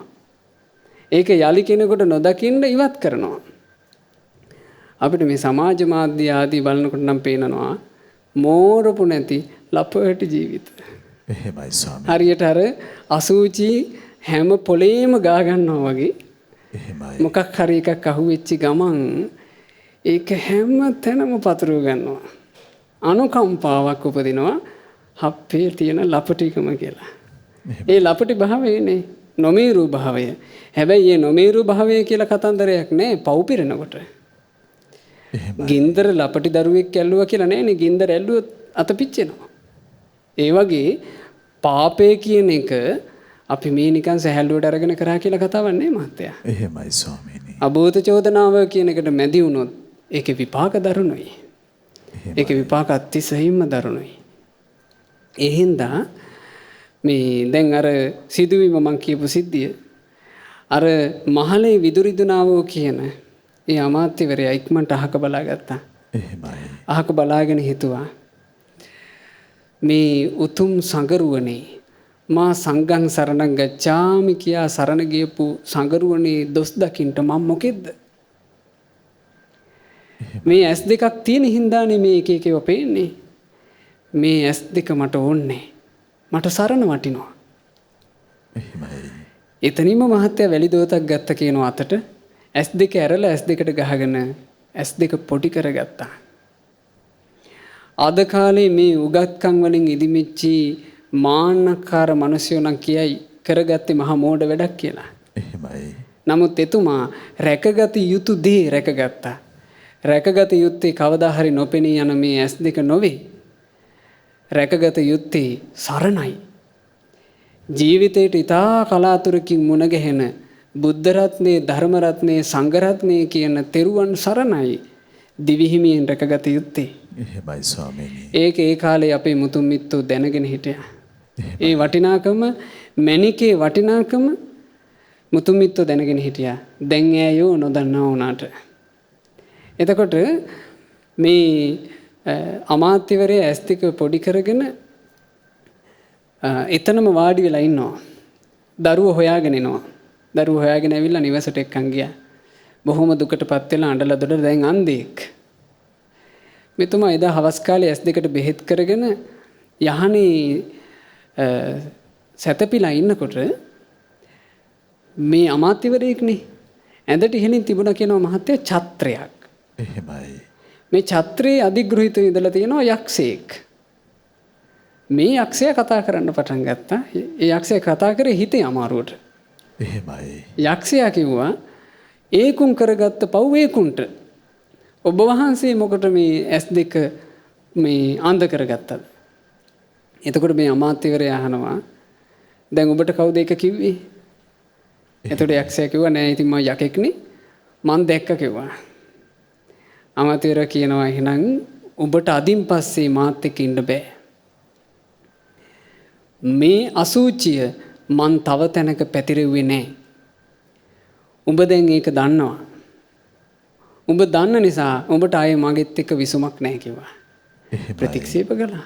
හරි පුදුම සහගතයි මහත්තයා මේ සිද්ධි. විස්මිතයි සර්. හරිම විස්මිතයි. ඒ කියන්නේ ඒ කාලේදී හිටපු මිනිස්සු පුදුම ඍජුයි. ඒ මිනිස්සු පුදුම පරිණතයි. එහෙමයි. දැන් වාගේ නිකන් ලපටි නෑ. ස්වාමීනි මේ ධර්මයේ තුලින් ශිෂ්ටත්වයට පැමිණලා තියෙන විදිය අපිට තවත් නම් උදාහරණ ලෝකේ කොහෙන්ද හොයාගන්නේ ස්වාමීනි? දැන් මහත්තයා අද කාලෙක එහෙම සෑමලු එහෙම එකක් වුණාම එහෙමයි. අනිවාර්යෙන් අර ස්මාර්ට් ෆෝන් එක අරගන්නවා. අරගෙන කොහේට හරි හැංගිලා ඕක සම්පූර්ණයෙන් වීඩියෝ කරනවා.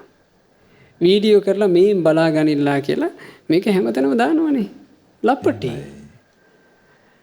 හරිම ලපටි ජීවිත මේ කාලේ තියෙන්නේ.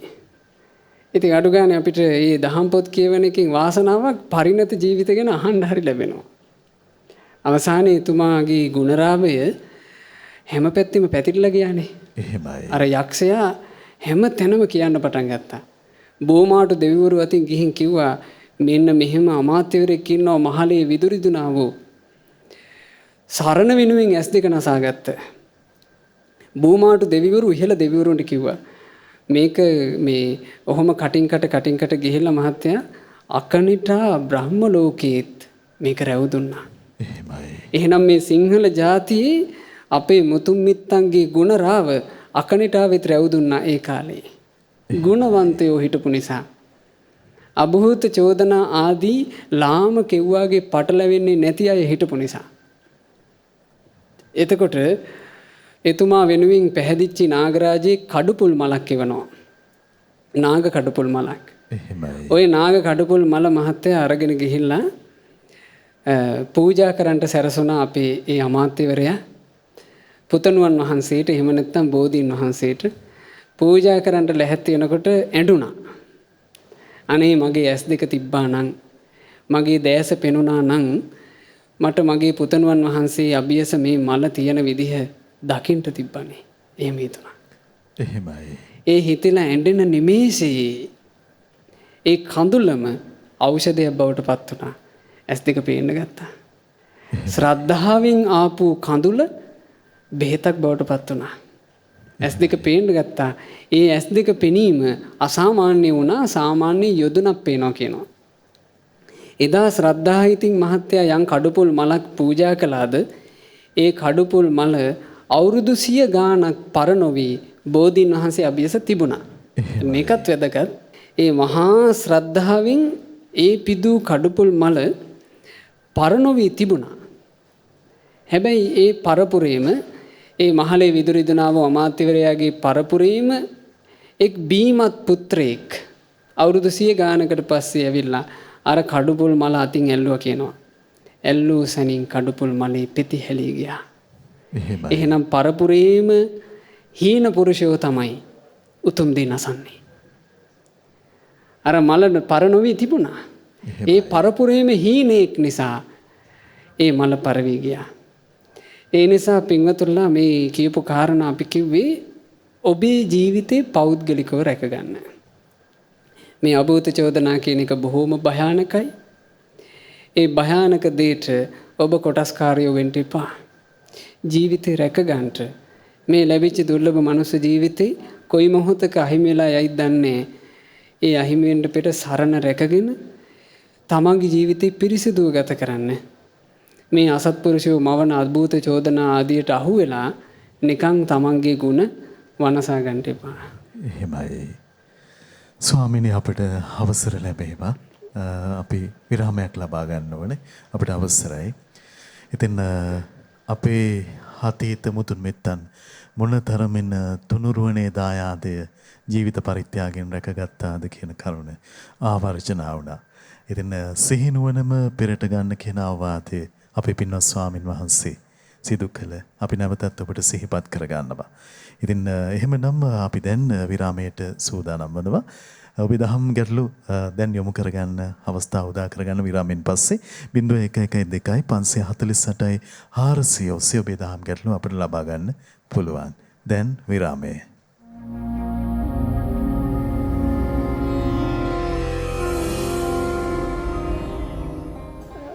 ඉතින් ශ්‍රද්ධා ධම්සභා මණ්ඩපයේ සමග ඔබ රැඳෙන්නේ ඔබේ දහම් ගැටලුවටත් අපි අවස්ථාව ලබා ගන්න සූදානම් මහා සංඝරත්නය අවසරය ලබාගෙන ඉතින් ගැටලුව නිරවුල්ව පැහැදිලි වෙන ආකාරයෙන් ඉදිරිපත් කරගන්න කියලා අපි ඔබට ආරාධනා කරනවා.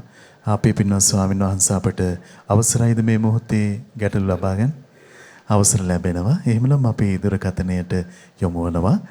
දුරකථනයේ රැඳෙන ඔබට අපි කතා කරන්නේ තිරුවන් සරණයි නමෝ බුද්ධාය. මම බණහනවා මට දැනගන්න මම කතෝලික මගේ අම්මව බලාගෙන තමයි මම ඉන්නේ. එනනම් මම අහන වෙන්න ආසයි. එහෙනම් මහාන වෙන්නද ඕනේ නැත්නම් අම්මව බලා ගන්නකද කොහොමද කියන එක තමයි මම දැනගන්න ඕනේ. නමෝ බුද්ධාය සම්මා. ස්වාමීනි මේ අවසරයි මහාන වෙන්න කැමති නමුත් අම්මා බලා ගන්න කරුණ යෙදිලා තියෙනවා කොහොමද කතෝලික කියලා සඳහන් කරන්නට යෙදුණා. ඉතින් කොහොමද ඒ කරුණ පිරිමහ ගන්න කියලා විමසන්නේ අවසරයි ස්වාමී. මව්පිය උපස්ථානය කියන එක මේ ලෝකයේ සත්පුරුෂයෝ විසින් හැම කල්හි වර්ණනා කරන කාරණාවක්. අපි දැන් ගිය වතාවේ සාලිකේදාර ජාතකය ඉගෙන ගන්නකොට එහිදී ඇත්තම මූලිකව ඉස්මතු කළේ ඒ මව්පිය උපස්ථානයනේ. එහෙමයි ස්වාමීනි. අම්මා තාත්තගේ ගුණ හඳුනා ගැනීම ඒ මව්පියන්ට අපෝපස්ථාන සිදු කිරීම, ඒ කියන්නේ මව්පියන්ට ප්‍රත්‍යුපකාර අවශ්‍ය නිසා ඒ අවශ්‍ය මොහොතේ අපෝපස්ථාන සිදු කිරීම. ඉතින් එහිදී ඇත්තෙන්ම දරුවෙකුට ඒ තමන්ගේ මෑණියන්ට පියාණන්ට උපස්ථාන කටයුතු සිදු කළ යුතුව තිබෙනවා නම් එහෙමයි ජීවිතයේ උතුම්ම දේ ඒක. එහෙමයි. තමන්ගේ ජීවිතේ අම්මා තාත්තා දෙන්නාට උපස්ථාන කිරීම පිණිස තමන් අනිවාර්යෙන් කැපවිය යුතුයි නම් ඒ කැපවිය යුතු මොහොතක නම් තමන් ඉන්නේ. ඒ මොහොත තමයි උතුම්ම මොහොත. ඒ කියන්නේ මව්පියන්ට සලකන්න, මව්පියන්ට උපස්ථාන කරන්න වෙන කෙනෙක් නැති අවස්ථාවක අපි පැවිද්ද උතුම්ය කියලා එහෙම එනවා කියන එක ඒක ගුණ සම්පන්න දරුවෙක්ගේ ස්වභාවය නෙවෙයි. භාග්‍යතුන් වහන්සේ පවා පැවිද්ද පිණිස අනුදැන වදාළේ මව්පියන්ගේ ආශිර්වාදයේ මැද. එහෙමයි. දැන් අපේ ආයතනවල පැවිදි කරගද්දී වුණත් අපේ ගුරු දේවයන් වහන්සේ විශේෂයෙන් විමසන එකක්. පවුලේ කී දෙනෙක් ඉන්නවද ආදි විස්තර. එහෙමයි ස්වාමීනි. ඒ විස්තර විමසලා ඒ පසුබිම දැනගෙන තමයි ගුරුවරු පැවිද්දට අවසරය දෙන්න. හේතුව දරුවෙක් විදිහට අපි අපෙන් විය යුතුම අපි විසින් ඉටු කළ යුතුම ප්‍රත්‍යුපකාරය මව්පියන් උදෙසා තමයි තිබෙන්නේ. එහෙමයි. ඒ දෙන්න තමයි අපිට මේ ජන්මලාභය ලබා දීලා අපිට මේ ලෝකේ ලබන්න තියෙන අන් සියලු දේ උදෙසා පසුබිම හදලා දුන්නේ දෙන්න. අපි තරුණ වයසට එනකොට ඒ දෙන්න උත්පල නම් ඒ දෙන්නට තමන්ගේ කටයුතු කරගන්න බැරි තත්ත්වයට එනවා නම් ඒ දෙන්නට සලකන්න කරන්න වෙන සහෝදරියක් ඇත්තේත් නැතිනම් අපි සම්පූර්ණයෙන් ඒ වගකීම බාරගත යුතුයි. එනිසා ඒක ඒ විදිහටයි තේරුම් ගත යුතුයි. එහෙමයි. ස්වාමීනි මේ කාරණාව තවදුරටත් මේ විමස ගන්න හිතෙනවා. දැන් වර්තමානයේ දරුවන් මේ කරුණ වැඩි බරකින් අවබෝධ කරගෙන තියනවාද කියන කරුණ ප්‍රශ්න සහගතයි. ඉතින් අපි යලි සිහියට පැමිණෙන්න. අපි හිතනවා අපිට මේ ජීවිතේ තවත් ප්‍රධාන දේවල් තියෙනවා කියලා ස්වාමීනි. එතකොට අපි දන්නේම නැතුව සමහර වෙලාවට අම්මා තාත්තා හුදකලා වෙලා අපෙන් කරුණ මගහැරිලා වෙන්න පුළුවන්. අපි සිහියට එන්නේ කොහොමද ස්වාමීනි? ඇත්තෙන්ම දරුවෙක් විදිහට මහත්තයා කෙලෙහි ගුණේ පිහිටනවා කියන එක ඇතැන් කෙනෙකුට ඒ කියන්නේ සත්පුරුෂ තැනැත්තාට කෙලෙහි ගුණ දන්නා බව, කෙලෙහි ගුණ සිහි කිරීම කියන එක පිහිටන එක. ඒක සත්පුරුෂ තැනැත්තාගේ ජීවිතෙත් එක්ක බැඳිච්ච එකක්. ඒක සත්පුරුෂ ධාතුව. එහෙමයි. දැන් අපි අර සාලිකේදාර ජාතකය ඉගෙන ගන්නකොට එහි අපි බෝසතාණන් වහන්සේගේ ජීවිතේ මේ ගිරාපෝතෙක් විදිහට ගිරායෝනියේ ඉද්දිත් ඒ ගුණය තිබ්බනේ. එහෙමයි. එතකොට සත්පුරුෂයා තුළ ඒ සත්පුරුෂ ධාතුව, සත්පුරුෂ ස්වභාවයේ විදිහට ඒක පිහිටනවා.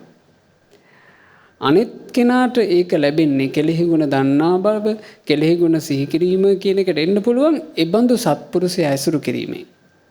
ඉතින් බොහෝ වෙලාවට වෙලා තියෙන්නේ ඒ සත්පුරුෂ ආශ්‍රය නැතිකම. සත්පුරුෂ ආශ්‍රය තිබුණත් සත්පුරුෂයන් හඳුන ගන්නට අදක්ෂකම.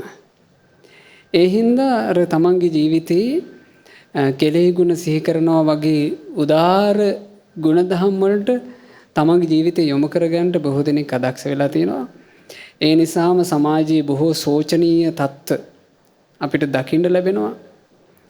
ඇත්තම මේ ලංකා භූමිය වගේ සුන්දර දේශයක දැන් ලංකා භූමියට සුන්දර දේශය කියන්නේ ඇයි කියලා කෙනෙකුට හිතෙන්න පුළුවන්. මොකද බොහෝ දෙනෙක් වර්තමානයේ හිතනවා අපි මේ දියුණු වෙමින් පවතින මේ තාම බොහොම පහත් මට්ටමේ ඉන්න රටක් අපි. අපිට වඩා දියුණු වෙච්ච කොච්චර රටවල් තියෙනවද මේ තාක්ෂණයේ පැත්තෙන් අනිකුත් පැතිවලින් දියුණු වෙලා එහෙම රටවල් කොච්චර තියෙනවද කියලා කෙනෙකුට හිතෙන්න පුළුවන්. එහෙමයි. ඒ බාහිරින් බලපුවම පේන දෙන්නේ මහත්තයා. එහෙමයි. බාහිරින් මේ යම් දියුණුවක් භෞතිකව පේනකොට අපිට හිතෙනවා ඒ අය වාසනාවන්තයි කියලා. අපි අපේ වාසනාව බලන්න දන්නේ නැතිකම. මේ ලෝකේ අමිල දේවල් යම් පිරිසකට ලැබී තියෙනවාද? ඒ අමිල දේවල් ලද පිරිස මේ ලංකා භූමියේ උපන් පිරිස. එහෙමයි. මිලක් කරන්න බෑ. වටිනාකමක් කරන්න බෑ බුදුරුවන. එහෙමයි ස්වාමීනි. මිල කරන්න බෑ දම්රුවන. මිල කරන්න බෑ සංගරුවන. මේ තෙරුවන් සරණ මේ ලංකා භූමියේ ජන්මලාභය ලැබපු හැම දිනාට ලැබිලා තියෙනවා. තෙරුවනේ ආශිර්වාදය ලංකා භූමියේ ජන්මලාභය ලැබපු අයට ලැබිලා තියෙනවා. මහ බෝධීන් වහන්සේ ලංකා භූමියේ පිහිටවනකොට බෝධීන් වහන්සේ යමක පෙළහර පෑවා. එහෙමයි. ඒ යමක මහා පෙළහර පානකොට ඒ පෙළහර වර්ෂාවෙන් මේ මුළු ලංකා භූමියම තෙමුණා. වෙන රටක් එහෙම තෙමිලා නැහැ. එහෙමයි. එහෙම දේශයක් අපේ මේ ලංකා භූමිය. ඉතින් මේ ලංකා භූමියේ ජන්මලාභය ලැබූ අනුබුදු මිහිඳු මහරහතන් වහන්සේ විසින් ලබා දෙන ලද ධර්ම දායාදයෙන් පෝෂණය වූ ජාතියක් විදිහට අපි දක්ෂයෝ වෙන්න ඕනේ ඒ ධර්මයේ ස්පර්ශය ලබන්න මහත්තයා. එහෙමයි ස්වාමී. ලබලා මේ මව්පියන්ට උපස්ථාන කිරීම වගේ ගුණධම් නම් මේ ලංකා භූමියේ ඉපදිලාත් හදාගන්න බැරි වුණා කියලා කියන්නේ මහා අවාසනාවක්. මොකද අපි ටික කාලයයි ජීවිතය ගත කරන්නේ. ඒ ගත කරන ටික කාලයේදී අම්මට තාත්තට උපස්ථාන කරන්න කියලා ලැබෙන්නේ මහත්තයා බොහොම ටික කාලයක්. එහෙමයි ස්වාමී. ඒ දෙදෙනා උත්පල වෙලා ඒ දෙන්නාගේ කටයුතු Tamanට කරගන්න බැරි මට්ටම එන්නේ ටික කාලයයි. ඒ ටික කාලෙම තමයි අර කෙලෙහි ගුණ සිහි කරන්න අදක්ෂ දරුවෝ දෙමව්පියන් වදයක් කොට සලකන්නේ. බැහැර කරනවා. එහෙමයි. බැහැර කරලා ඊතා සොළු කලකින් ඒ අය කාලක්‍රියා කරාට පස්සේ ඉතිරි වෙන්නේ පසුතැවීම. ජීවිතයට එකතු වෙන්නේ වගකීම් යුතුයකම් ඉටු නොකිරීම කියන එක. ජීවිතයට එකතු වෙන්නේ පිනක් කරගන්න තිබ්බ මහා අවස්ථාව අහිමි වීම. ඒ නිසා දරුවෝ විදිහට ඔබ මේක හොඳට මේ ධම්සභා මණ්ඩපයෙන් මේ බණපදේ අහන ඔබවත් දක්ෂ වෙන්න. තමන්ගේ ජීවිතේ තමන්ට ඒ උපකාරය වෙන කෙනෙක් කරන්නේ නැහැ මහත්තයා. අම්මා කියලා දෙන්නෙක් නැහැ. එහෙමයි ස්වාමීනි. තාත්තා කියලා දෙන්නෙක් නැහැ එක්කෙනයි. ඒ දෙන්නට ප්‍රතිඋපකාර සැලකීම දැන් අපිට පේනවා අම්මා කෙනෙකුට පුළුවන් මහත්තයා දරුවෝ 7-8 දෙනා දරුවෝ 4-5 දෙනා ඒ තමන්ගේ වැඩ රාජකාරීත් අතරීම දරුවෝ බලා ගන්න අම්මා කෙනෙකුට පුළුවන්. ස්වාමීනි කොහොම ඒ කැපවීම ධෛර්යය අම්මා හොයාගෙන ඉන්නවද කියලා මේ ඒක හරි පුදුම කාරණාවක් ස්වාමීනි. ඔව් ඒක අපි හරියට විමසලා බැලුවොත් අපිට හිතා ගන්න බැරි තරම්. එහෙමයි. අම්මා කෙනෙක් නොයික් වයස් මට්ටම් වල ඉන්න දරු පැටව 4-5 දෙනෙකුගේ වගකීම ඒ අයගේ අවශ්‍යතා සපුරනවා, ඒ අය ගැන හොයා බලනවා, එක්කම කරනවා. ඒ දරුවම උස්මහත් වෙනවා. උස්මහත් වුණාන් පස්සේ අර දරුවෝ 4-5 දෙනාට එකතු වෙලා බෑ තනි අම්මා බලා ගන්න. කොච්චර සෝචනීයද කියලා බලන්න. එහෙමයි. දරුවෝ 4-5 දෙනා 7-8 දෙනා ඉන්නවා. ඒගොල්ලෝ එක්කෙනෙකුට කෙලෙහි ගුණේ පිහිටුව ගන්න බෑ. තනි අම්මව බලා ගන්න. ඒ සියලු දෙනාට එකතු වෙලා කෙලෙහි ගුණේ පිහිටුව ගන්න බෑ. තනි තාත්තව බලා ගන්න. සෝචනීයයි ඒ තත්ත්වේ. ඒ නිසා කෙලෙහි ගුණ සිහි කරන කෙලෙහි ගුණ දන්නා අය බවට පත් වෙන්න. මේ මනුෂ්‍ය ජීවිතේ අපිට ඇති කරගන්න තියෙන බොහොම සුන්දර ගුණයක් ඒක. එහෙමයි. ස්වාමීනි අපිට ගියවර සාකච්ඡාවේ අපි පින්වත් සායනන්ස් මේ කාරණාව බොහෝසෙයින් අවධාරණය කරලා පෙන්නුවා අර අම්මගේ පා සිඹින්න කියලා සිඹල වඳින්න කියලා මතක් කර අපේ දරුවන්ට.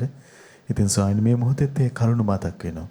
දැන් ඒ ජාතක කතාවම අපි ගත්තට පස්සේ දරුවන් පෝෂණය කිරීම. ණය ගෙවීමක් වශයෙන් දෙමව්පියන් ආරක්ෂා කර ගැනීම. ඒ බෝසත් ගිරාපෝතකයා තුල තියෙන ජීවන අර්ථය ස්වාමීනි. අපි ගත්තොත් අපි දැන් අද දවසේ මොනවද අපේ ජීවන අර්ථය විදිහට තියෙන්නේ කියලා හොයලා බැලුවොත් එහෙම ඒක මේ මොකද්ද කියලා විග්‍රහ කරගන්න බෑ. ස්වාමීනි මේ ජීවන අර්ථය අපේ දරුවන්ට දායාද කරලා දෙන්න අපි කවර දේවල් කරන්න ඕනද අපි ශාසනයට කවර ආකාරයෙන් සමීප වෙන්න ඕනද කියන කරුණ ගැන අපි පින්වත් ස්වාමීන් වහන්සේ අනුකම්පාවෙන් යමක් සඳහන් කරනවාද අවසරයි.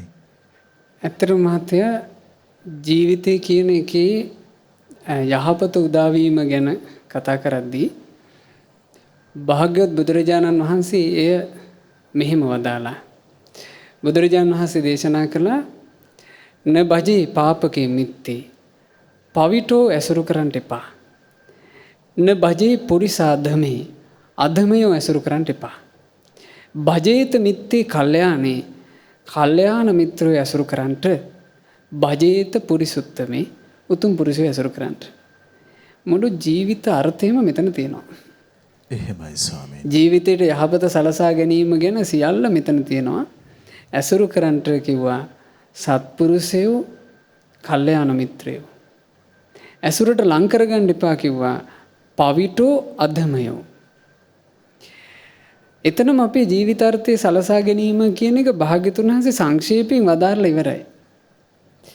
හේතු මහත්තයා ඇසුර කියන එක ජීවිතයකට කොච්චර බලපානවාද කියන එක තේරෙනවා මහත්තයා. මේ සමාජයේ මේ ලෝකේ ජීවත් වෙන මිනිස්සු නොයෙක් ආශ්‍රයයන්ටනේ වැටෙන්නේ. එහෙමයි. ඒ වැටෙන ආශ්‍රයයන් වලට අනුව එක එක පාරවල් වල යන මිනිස්සු දිහා බලන්න. ලෝකෙ දිහා බලපුවම අපිට පේනවනේ මිනිස්සු එක එක මාවත් තෝරගෙන ඊළඟට ඇතැන් ආගමික දර්ශන අනුගමනය කරනවා මිනිස්සු ඒ පාරවල් ඔස්සේ නොයෙක් දේවල් කරනවා. එහෙම යොමු වෙනවා ඒ සියල්ලට හේතුනේ ආශ්‍රය. ඇසුරු කිරීම.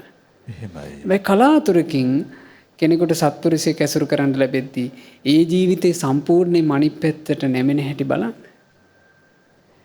දැන් මනුස්ස ජීවිතේ ලැබූ අයගෙන් කී දෙනාටද හරි සත්පුරුෂයෙක් මුණ ගැහිලා බුදුබණ පද අහන්න ලැබෙන්නේ නේ. එහෙමයි. එහෙම කල්පනා කරාම තමයි අපිට මේ බුදු කෙනෙක් මුණ ගැහිීමේ ශාස්ත්‍රුන් වහන්සේ මුණ ගැහිීමේ වටිනාකම ගැන තේරෙන්නේ එතකොට. එහෙමයි ස්වාමීනි. අපිට කොච්චර ලාභයක්ද මේ ලැබුණේ කියලා. එතකොට භාග්‍යතුන් වහන්සේ කියන මහා සත්පුරුෂ රත්නය මුණ ගැහුණු නිසා තමයි අපිට අපේ ජීවිතේට මේ යහපත් දේවල් දැන් අපි මේ මාධ්‍යයක් තුළින් මේ යහපත ගැන කතා කරන්නේ බුදුරජාණන් වහන්සේගේ ධර්මයේ දැනගෙනනේ. ඒ ධර්මයේ තියෙන වැඩපිළිවෙල ඒ ධර්මයේ තියෙන මඟ පෙන්වීම අපි ඉගෙන ගත්ත නිසානේ. එහෙමයි. ඒ තුල පිහිටා ඒ මත පිහිටානේ අපි මේ කතා කරන්නේ. එහෙමයි. එතකොට මේ ආශ්‍රය ලැබීමත් එක්ක තමයි මේ ආකල්ප සම්පත්තිය හැදෙන්නේ. ඒ නිසා ජීවිතේ යහපත කැමති කෙනා තමන්ගේ ජීවිතයට ලං කරගත්තේ යුත්තේ සත්පුරුෂයා. එහෙමයි ස්වාමීනි. සත්පුරුෂයා ලං කර ගැනීමෙන් සියලු ජීවිතාර්ථය ලැබේ. ඒකෙමයි. ස්වාමීනි තව විමස ගන්න හිතෙනවා මේ භාග්‍යවතුන් වහන්සේ සම්මුඛ වීම නිසා අපට ලැබෙන දහම් මැස ගැන දැන් මේ අම්මා අප්පච්චි ගැනම සිහි කරලා අපි ධරණී තලයේ තියෙන අනිත් රටවල් ගත්තොත් ඉන්නේ එහෙම ඒගොල්ලෝ මේ අම්මා තාත්තා දාලා කිසිම ගැටලුවක් නැතුව නික්මිලා යනවා. ඒගොල්ලෝ හුදකලාව ඉන්න ඕනේ ස්වාමීනි. ඉතින් නමුත් අපි අම්මා තාත්තා විශේෂ කොට දැනගෙන ඉන්නවා. ස්වාමීනි මේ අපේ භාග්‍යවතුන් වහන්සේ හෙළිදරව් කළ දහම් ඇස නිසාද? ඇත්තේ මහත්තයා අපේ සංස්කෘතිය කියලා කියන එක ඒ කියන්නේ මේ ලංකා භූමියේ අපේ සිංහල ජාතියට ලැබිච්ච සංස්කෘතිය කියන එක මිහිඳු මහරහතන් වහන්සේගෙන් ලැබුණු දෙන්නේ. එහෙමයි. මිහිඳු මහරහතන් වහන්සේ ලංකා භූමියට පොසොන් පුරපසළොස්වක පුන් පොහෝ දිනේ ධර්ම අමෘතය රැගෙන වැඩම කළා. ඒ වැඩම කරලා මේ ලංකා භූමියේ මනුස්ස වර්ගයාට මිහිඳු මහරහතන් වහන්සේ ශ්‍රී සද්ධර්මයේ දේශනා කළා. භාග්‍යතුන් වහන්සේ වදාළ මේ සත්‍ය වූ ධර්මය. ඒ ධර්මයත් එක්ක තමයි අපි පෝෂණය වුනේ. ඒ ධර්මය ඉගෙන ගැනීමෙන් තමයි අපේ ජාතිය මේ ජීවේ ලැබුවේ. එහෙමයි. හැබැයි හරිම ජාතියකට ඒ ධර්මය ලැබුණා. එනිසා ඒ ධර්මය හරියටම ඇල්ලුවා. ඉතින් ඒ කාලේ මහත්තයා ගත්තාම අපේ මේ ලංකා භූමියේ මිහිඳු මහරහතන් වහන්සේ වැඩම කරලා සතියකින් මිහිඳු මහරහතන් වහන්සේ වැඩම කොට සතියකින් මිහිඳු මහරහතන් වහන්සේ ධර්ම ප්‍රචාරය කරනකොට මාර්ගඵලලාභීන් 8500ක් බිහි වුණානේ. එහෙමයි. එතකොට වේගින් මිහිඳු මහරහතන් වහන්සේගේ කල්යාණ මිත්‍ර ඇසුර අරගන්ට අපේ අය දක්ෂ වුණා. මේ ලංකා භූමිය අපේ හිටපු මුතුන් මිත්තෝ. ඉතින් ඒකත් එක තමයි අනුක්‍රමිකව නොයෙක් මේ පෝෂණය වීම මේ ලංකා භූමියේ සංස්කෘතියට එකතු වුණේ. දැන් ගත්තොත් එහෙම ලෝකේ වෙන කිසිම රටක නැහැනේ මවුට වඳින ගාථා. එහෙමයි ස්වාමීනි. පියාට වඳින ගාථා ලෝකේ වෙන කොහෙවත් නැහැ. එහෙමයි. නමුත් අපේ දරුවන්ට මව් වඳින ගාථාවක් තියෙනවානේ. එහෙමයි. අම්මාගේ ගුණ සිහි කරලා අම්මට ගාථා කියලා වඳිනවා. තාත්තගේ ගුණ සිහි කරලා තාත්තට ගාථා කියලා වඳිනවා. එහෙමයි. ඉතින් මේ අපිට ලැබිච්ච සංස්කෘතිය. මේ සුන්දර දායාදය අපි ඇත්තටම අපි උත්සාහවත් වෙන්න ඕන. ඒක මත පරපුරකටත් දායාද කිරීම උදෙසා. ඉතින් මත පරපුරකට ඒක දායාද කරන්න පුළුවන් වෙන්නේ හැබැයි මහත්තයා දැන් ගත්තොත්. එහෙමයි. දැන් අරගත්තොත් තමයි මත පරපුරකට ඒ දායාදේ යන්නේ. නමුත් අපිට පේනවා මේ ඒ දායාදේ ගැන නොසලකා හැරීම කියන එක බොහෝ බලවත් වෙගෙන යන බවක්. ඒ කියන්නේ අපි ඈත අතීතයේ දැක්ක දේවල් මහත්තයා. එහෙමයි. අතීතයේ දැක්ක සුන්දර දේවල් දැන් නැතුව ගිහිල්ලානේ. එහෙමයි. දැන් මට සිහිපත් වෙනවා අපිට අතීතයේ අපේ ආච්චිලාගේ සීයලාගේ කාලේ. එතකොට අපි පුංචි දරුවෝ විදිහට ඉන්නකොට අපිට තියෙන මතක සටහන්. ආච්චිලා සීයලා අපේ ආච්චි මේ පරපුර ගැන වැඩිහිටියන්ට දැනුමක් ඇති. මම මේ කියන කාරණේ ගැන. එහෙමයි ස්වාමීනි. ඒ ආච්චිලාට තිබුණා ගෙදර නිවසේ උයන්ඩ පෙර හැම මොහොතේම බත් මේ හාල්ලකින් හාල් මිටක් අරගෙන සංඝයාට වෙන් කරනවා. හාල් මිටක් අරගෙන සංඝයාට වෙන් කරලා වන්දනා කරලා තමයි ගෙදර උයන්න පටන් ගන්නෙ. ඒ හාල් මිට වෙන් කරලා දාන භාජනයට බොහෝ වෙලාවට මැටි මුට්ටියකට දාන්නේ. ඒ මුට්ටියට ඒ නිසා කිව්වා මිටි හාල් මුට්ටිය කියලා. මිටි හාල් කියලා එකට කියන්නේ අර මිට අරගෙන දාන නිසා. ඒ මිට වෙන් කරන්නේ මහා සංඝරුවනට. නිවසේ උස ස්ථානයක තමයි මිටි හාල් මුට්ටිය තියලා තියෙන්නේ. එතකොට හැම තිස්සෙම උයන වාරයක් සංඝරුවන සිහි කරා. එහෙම සිහි කරමින් තමයි ආච්චිලා සීයලා ඒ ජීවිතේ ගත කළේ. එහෙමයි. එතකොට අග්‍ර භාගයේ සංඝයාට වෙන් කරලා ඒ වෙන් කරලා ආහාර අනුභව කළා. එතකොට සංඝයා කෙරෙහි හදවතේ තියෙන ගෞරවය බලන්න මහත්තයා. එහෙමයි ස්වාමීනි. සංඝරුවන කෙරෙහි නිවසක ඉන්න කාන්තාවකගේ තියෙන ගෞරවය. මේ වෙනකොට ඒක එහෙම නැහැ. මේ වෙනකොට ඒක එහෙම නිර්මාණය වෙලා නැහැ. ඒක එතකොට අපිට පේනවා පරිහානියක් නේ. එහෙමයි ස්වාමීනි. මේ පරිහානිකර தত্ত্বය දිගටම යනවා කියලා කියන්නේ අපි ඉතින් හරි පරිහානි මුකේට. මොකද අපිත් බටහිර ජාතීන් දිහා බලාගෙන ඒකට අවඩන්නනේ කැමති. අපි හිතනවා ඒ අයගේ ඒවා අපිට ලැබෙනවා නම් කියලා. නමුත් ඒක කොච්චර විස සහිත දෙයක්ද කියලා කල්පනා කරන්න තරම් බහුතරයකට දක්ෂකමක් නැහැ. එහෙමයි. ඒ අයගේ දායාද අරගන්නවා කියලා කියන්නේ විසක් අනුභව කරනවා වගේ. විසක් අනුභව කරා කියලා කියන්නේ ඒ විස ශරීරගත වෙලා විනාශ වීම නියතයි. එහෙමයි. ඒ වගේ මේ සුන්දර සංස්කෘතියට ඒ විස නොඑක් පැතිවලින් පැමිණිලා.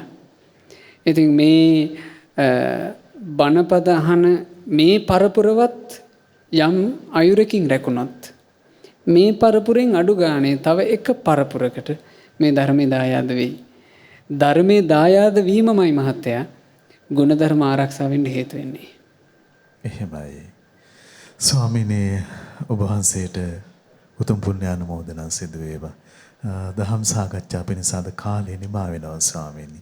අපි තාම ගෞරවෙන් පුණ්‍ය අනුමෝදනාව පිණිස ආරාධනා කරගන්නවා. අවසරයි ස්වාමීනි. දැන් අද දවසේ අපි ධම් සභා මණ්ඩපයේදී අද මේ වෙනස්ම තැනක ඔබට ධම් සභා මණ්ඩපයේ මම හිතන්නේ බොහෝ දෙනෙක් මේ දින ගණනාවෙම දැක්කා. මේ ශ්‍රද්ධා ධම් සභා මණ්ඩපයේ අද මේ සිද්ධ වෙන්නේ අපි වෙසක් තෙමගුල නිමිත්තෙන් සකස් කරපු විශේෂ තෙමගුල් මණ්ඩපයේ සිට. එතකොට ඒ තෙමගුල් මණ්ඩපයේ සිට ඔබට අද ධම් සභා මණ්ඩපයට සහසම්බන්ධ වෙලා ජීවිතයට වටිනා කියන බොහෝ කාරණා ඉගෙන ගන්නට දැනගන්නට අවකාශ සැලසුණා. ඒ වගේම අපි විශේෂයෙන් යලිත් සිහි කරලා පුණ්‍ය අනුමೋದනා කරන්න ඕන ලක්විරු ගුවන් විදුලියේ තාක්ෂණික උපකරණ ලබා ගැනීම පිණිස මූල්‍යමය ආධාර සැපයූ සියලු දෙනාට. ඒ පින්වතුන්ලා බොහෝසේ සන්තෝෂ වෙන්න හිත සතුටු කරගන්න පින්වතුනි. මොහොතක් පාසා මේ ලංකා භූමියේ ඊළඟට ලෝකයේ පිරිසට ශ්‍රී සද්ධර්මය ඇහෙනකොට ඒ ධර්මය නිරන්තරයෙන් සුවසේ අහන්න සලස්සන්න ඔබ කරපු උපකාරය අපිට ශක්තියක් වෙනවා. ඔබේ උපකාරයෙන් තමයි ඒ ධර්ම දාණය අපිට සුවසේ සිද්ධ කරගන්නට අවකාශය ලැබිලා තියෙන්නේ. ඉතින් ඒ නිසා ඒ පින්කම සිද්ධ වෙන හැම නිමේෂයකම මාත්‍යේ පින්කමේ කොටස්කාරයෙක් කියලා හිත සතුටු වෙන්න. ඒක ඔබ හිතින් හැමතිස්සෙම සතුටු වෙන වටින දෙයක්. දිවාරය දෙකේ පින් වැඩෙන දෙයක්. දිවාරය දෙකේ පින් වැඩෙන පින්කම් ගැන අපේ මහා කරුණික බුදුරජාන් වහන්සේ දේශනා කළා. ඒ දිවාරය දෙකේ පින් වැඩෙන පින්කම් ගැන වදාරනකොට එහි තේරෙනවා දිවාරය දෙකේ පින් වැඩෙන්නේ දිවාරය දෙකේම මිනිසයාට පහසුව සැපය සලසන දේවල් වලින්. බුදුරජාන් වහන්සේ වදාළේ දිවාරය වැඩෙන පින් වැඩෙන පින්කම් මේ රුක් රෝපණය කිරීම, හෙවන පිණිස මණ්ඩප සැකසීම, ඊළඟට විවේක ගැනීම පිණිස අම්බලන් තැනීම, සුවසේ මාවතක ගමන් කිරීම පිණිස මාවත් පිළිසකර කිරීම, අලුතින් මං මාවත් තැනවීම, දුර්ගයක් කරහා ඈතර වීම පිණිස ඒ දඬු පාලං සකස් කිරීම. මේ හැම දෙයකින්ම දිවාරය පින් වැඩේ. එහෙමයි ස්වාමීනි. ඒ වගේ දිවාරය පින් වැඩෙන්නේ මොකද? දිවාරය දෙකේ මනුස්සයට පහසුව සැලසෙනවා.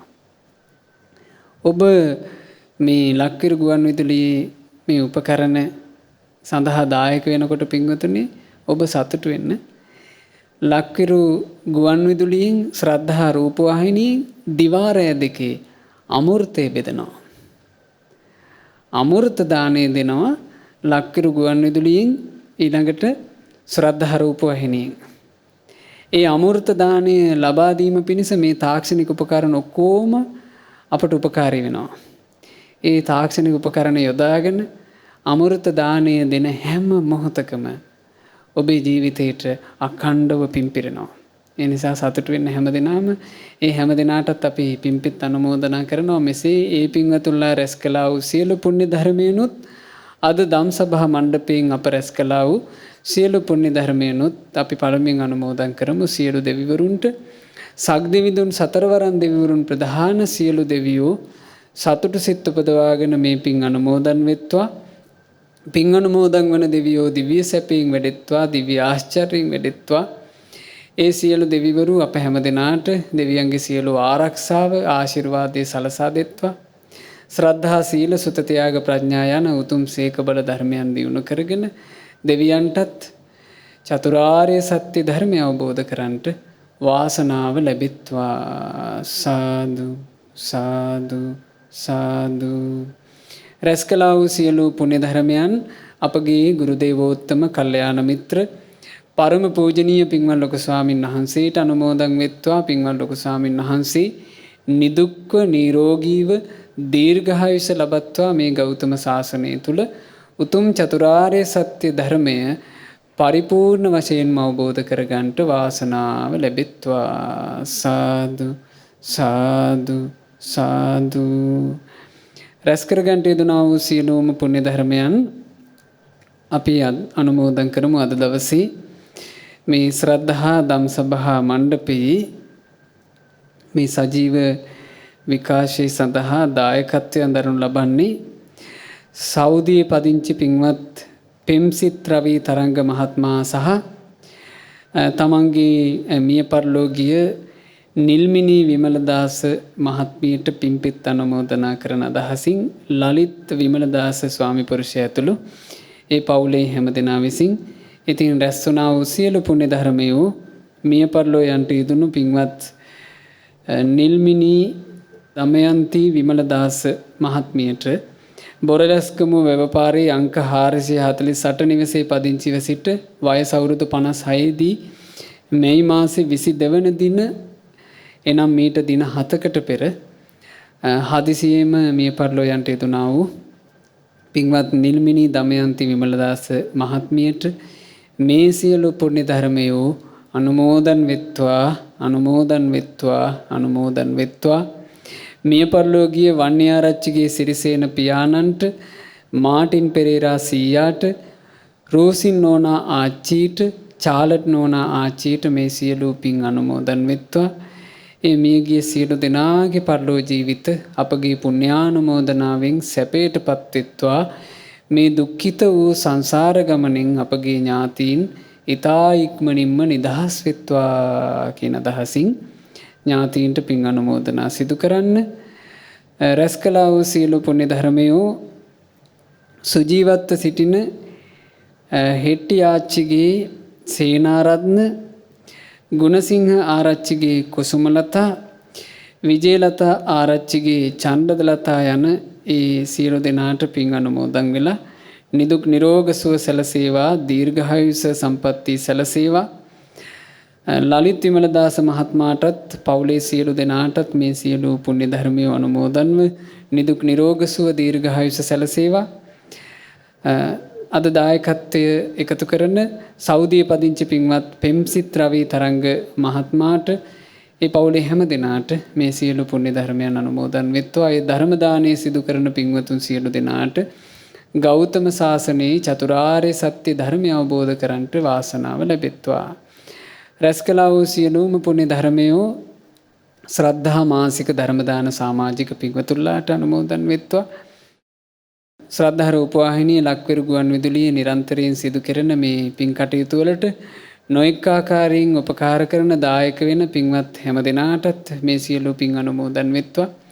විශේෂයෙන් ශ්‍රද්ධා රූපවාහිනී කාර්ය මණ්ඩලය හැම දෙනාට දැන් අද දවසේ මේ වැඩසටහන මෙහෙවපු අපේ පින්වත් නිවේදක මහත්මයා ඇතුළු කාර්ය මණ්ඩලයේ සියලු දෙනාට මේ කාර්ය මණ්ඩලයේ පිරිස පින්වතුනේ විශාල කැපකිරීමක් කරලා මේ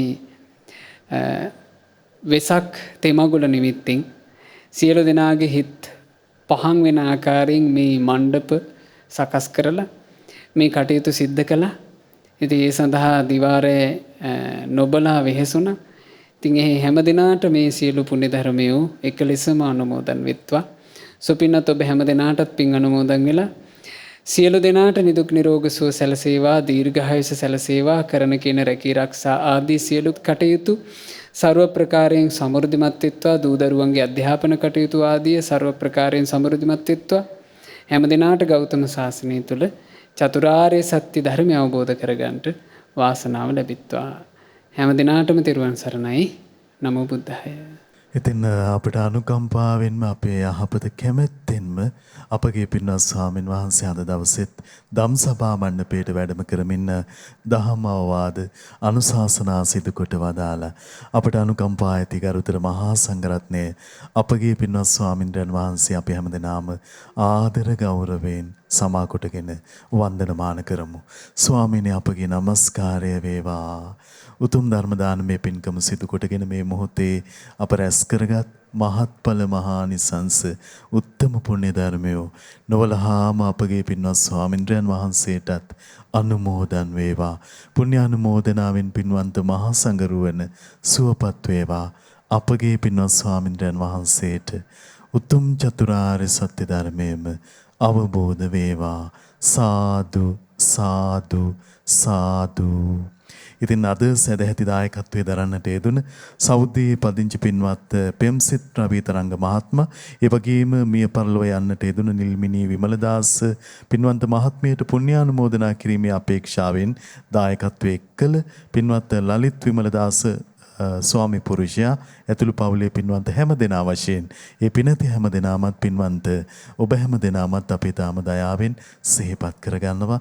ඉතින් ආපදා සම්පන්න කාලවකවානුව තුල තුනුරුවන හදවතට සමීප කරගන්න මහා සංඝරත්නයේ ආශිර්වාදයේ ලෙසින් හැමට ධෛර්යය ලැබේවා කියලා ප්‍රාර්ථනා කරන්නේ. ඒ වගේම අපේ පින්වත් ස්වාමීන් වහන්සේ අපට අනුකම්පාවෙන්ම පෙන්වා වදාළ ගුණධර්ම හදවත ස්ථාපිත කරගන්න ජාතියේ සිත වාසනාවන්ත වේවා කියලා අපි ප්‍රාර්ථනා කරනවා. ලබන සතියේත් ගරුතර මහා සංඝරත්නයේ ආශිර්වාදයෙන් ධම්සභා මණ්ඩපය ඔබට සමීප කරමින් අපි ඔබ මුණ ගැහෙන්නම්. හැම දිනකටම සම්මා සම්බුදු සරණයි. නමෝ බුද්ධාය. මෙවැනි වටිනා ධර්මදේශනා නැරඹීමට ශ්‍රද්ධා YouTube චැනලය සබ්ස්ක්‍රයිබ් කර සීනුව ලකුණ ඔබන්න.